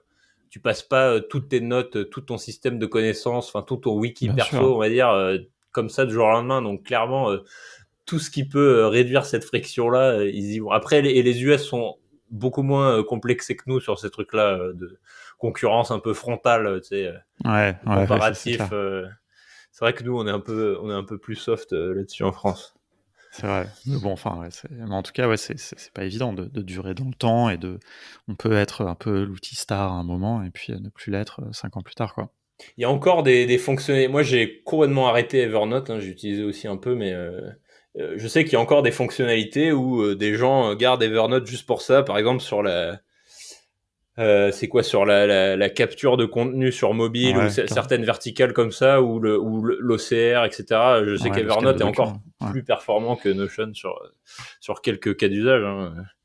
non, carrément. Ouais, sur la prise de notes autant que telle, que ça soit voix, photo, etc., ça reste quand même. Ouais. C'est un truc qu'ils ont poncé depuis un moment, mais bon, ça Après, suffit pas non plus, forcément. moi, l'autre truc que j'adore dans Notion, à part en plus de la flexibilité, donc je pense qu'on a largement assez parlé, c'est l'éditeur. En fait, l'éditeur de texte, il est extraordinaire. Ouais, ouais, c'est Et clair. ça, c'est un truc dont on se rend pas compte parce que c'est simple justement. Mais il me semble qu'ils ont passé 2 ans à temps plein. Alors c'était il y a quelques années, mais juste sur l'éditeur, quoi. Juste sur l'éditeur. Et j'ai l'impression que tous les outils un peu du même style, ou disons où il y a du texte, genre Coda, etc. C'est pareil, ils sont obligés de passer par là, Ouais, ouais. d'avoir se concentrer sur cet éditeur de texte de manière un peu obsessionnelle, quoi. Ouais, ouais, non, je Et en fait, comprends. Moi, j'adore écrire dans ouais, Notion. moi je me rends compte avec l'usage que c'est vraiment ça qui plus que tout me retient sur Notion, c'est que après dès que j'ai et puis ouais, ça te fait un nivellement par le haut, c'est-à-dire que dès que j'essaie d'écrire sur un autre truc et que je retrouve pas mes habitudes où tout peut se faire au clavier, où je peux tu vois le système de blocs, de déplacer les blocs, de l'indentation, de mettre des Hmm. menus dépliants, tout ça, dès que je retourne sur un autre outil qui propose pas ça, Ouais, je me sens ouais. un peu démuni, quoi. Et Ouais, ouais, non, c'est je là où ils ont comprends. fait Ouais, fort, quoi. ouais, ouais, non, ça rend Parce un que peu du coup, accro, ouais, dans le bon quand sens. c'est agréable d'écrire quelque part, bah, tu te rends compte qu'en fait, bah, c'est là que tu vas préférer utiliser tes données d'un truc que tu utilisais peut-être dans une application qui ne fait que ça, euh, en plus de...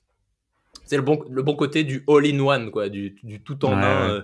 qui, moi, au début, me rendait très suspect, quoi. Enfin, souvent, je suis assez sceptique Hmm. sur les trucs tout en un parce que ça a quand même tendance à faire un peu tout, mais tout moyennement, quoi. Ouais, ouais, c'est Mais clair. Notion, c'est là où ils m'ont retourné le cerveau, c'est qu'ils arrivent sur quasiment toutes les verticales qu'ils traitent, et il y en a beaucoup, beaucoup, beaucoup. Souvent, ils arrivent limite à faire mieux que des outils spécialisés, quoi. Et ça Ouais, passe en non, partie par cet éditeur qui est assez c'est génial. vrai. Ouais, ouais. Bah écoute, on va voir si s'ils arrivent à tenir ça dans le temps. Écoute, je propose qu'on s'arrête là. C'était Oui, super. c'était Franchement, c'était hyper déjà assez intéressant. long. Il y a pas mal il y avait d'autres sujets que je voulais qu'on aborde, mais on gardera ça pour un autre épisode. Et comme ça, on pourra faire un petit follow-up, tu vois, pour voir un petit peu tout ce qu'on s'est dit là dans un an et demi peut-être. Où est-ce que ça en est sur Notion? Je serais très content de parler de ça avec toi et puis avec d'autres utilisateurs. Peut-être j'aimerais bien faire, voilà, peut-être tu vois un peu des follow-up comme ça, voir un peu si nos prédictions et nos visions un peu se matérialisent en bien, en mal, et si on continue à être agréablement surpris que Notion continue à bien se développer, par exemple. Dernière question, où est-ce qu'on peut te suivre? Est-ce qu'on peut te contacter si les gens veulent... Le mieux, c'est de taper mon nom sur Google. Normalement, j'ai fait le boulot pour Ouais. pour que vous puissiez tomber sur mon site. Donc, sinon, jonathanlefebvre.com ou qui est Je un bon mettrai point les d'entrée liens. pour. Après, voilà, moi, ça reste Twitter, mon réseau social de prédilection. Ok. Après, Plutôt j'essaie là-bas aussi si on un peu veut. de me détacher quand même des algorithmes. Donc, le mieux, si vraiment ce que j'écris vous intéresse, c'est de laisser votre email sur mon site. Et même si en ce moment, j'ai un peu de mal à trouver le temps d'écrire les centaines d'articles que j'ai en brouillon, Ouais. je pense que c'est ça le mieux pour me suivre. Ouais, j'imagine. Bon, super. Écoute, merci beaucoup pour tout ça. Merci Merci pour cet Alexis. échange. C'était passionnant. Et puis, écoute, je te dis à très bientôt, alors. Salut. Salut.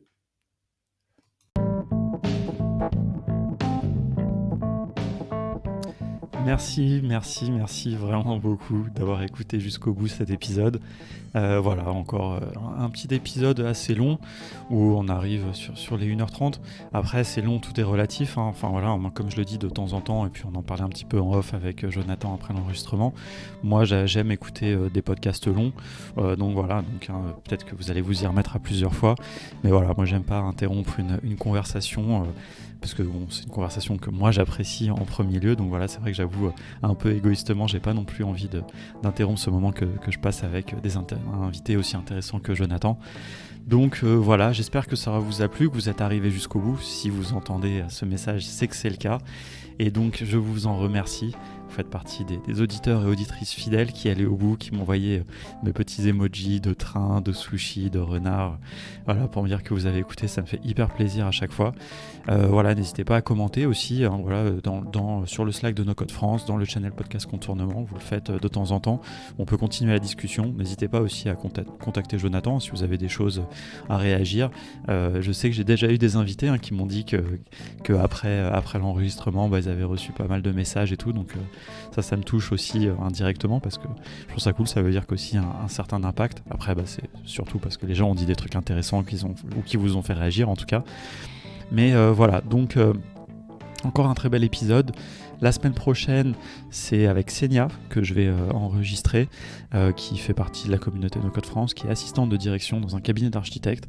Et vous allez voir, encore une fois, je pense que ce sera plein d'usages auxquels vous vous attendez pas forcément. Et ça va être très intéressant. Et j'ai hâte de discuter avec quelqu'un aussi qui a des usages un peu différents, un profil en tout cas un peu différent de ce qu'on peut retrouver habituellement dans la communauté No Code France. Et puis voilà, ça sera le dernier épisode avant, on va dire, la pause estivale du mois d'août.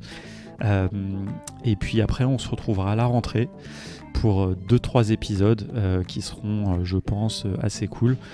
Si vous avez des idées, je cherche un petit concept. Voilà, si vous êtes encore en train d'écouter, c'est que vous connaissez bien le podcast. Et donc, je cherche un concept pour l'épisode 99 parce que je trouve que c'est un chiffre rigolo. Voilà, moi j'aime bien quand il y a un chiffre rigolo, faire un concept marrant. Donc, si vous avez des idées, n'hésitez pas à me dire, ou une personne, un homme ou une femme évidemment, à interviewer qui pourrait être particulièrement intéressant, auquel j'aurais pas encore pensé, eh bien n'hésitez pas. L'épisode 100, j'ai déjà le concept, on va dire, de l'enregistrement en public. Je sais pas par contre de quoi on va parler, donc ça, si vous avez des idées là-dessus aussi, n'hésitez pas.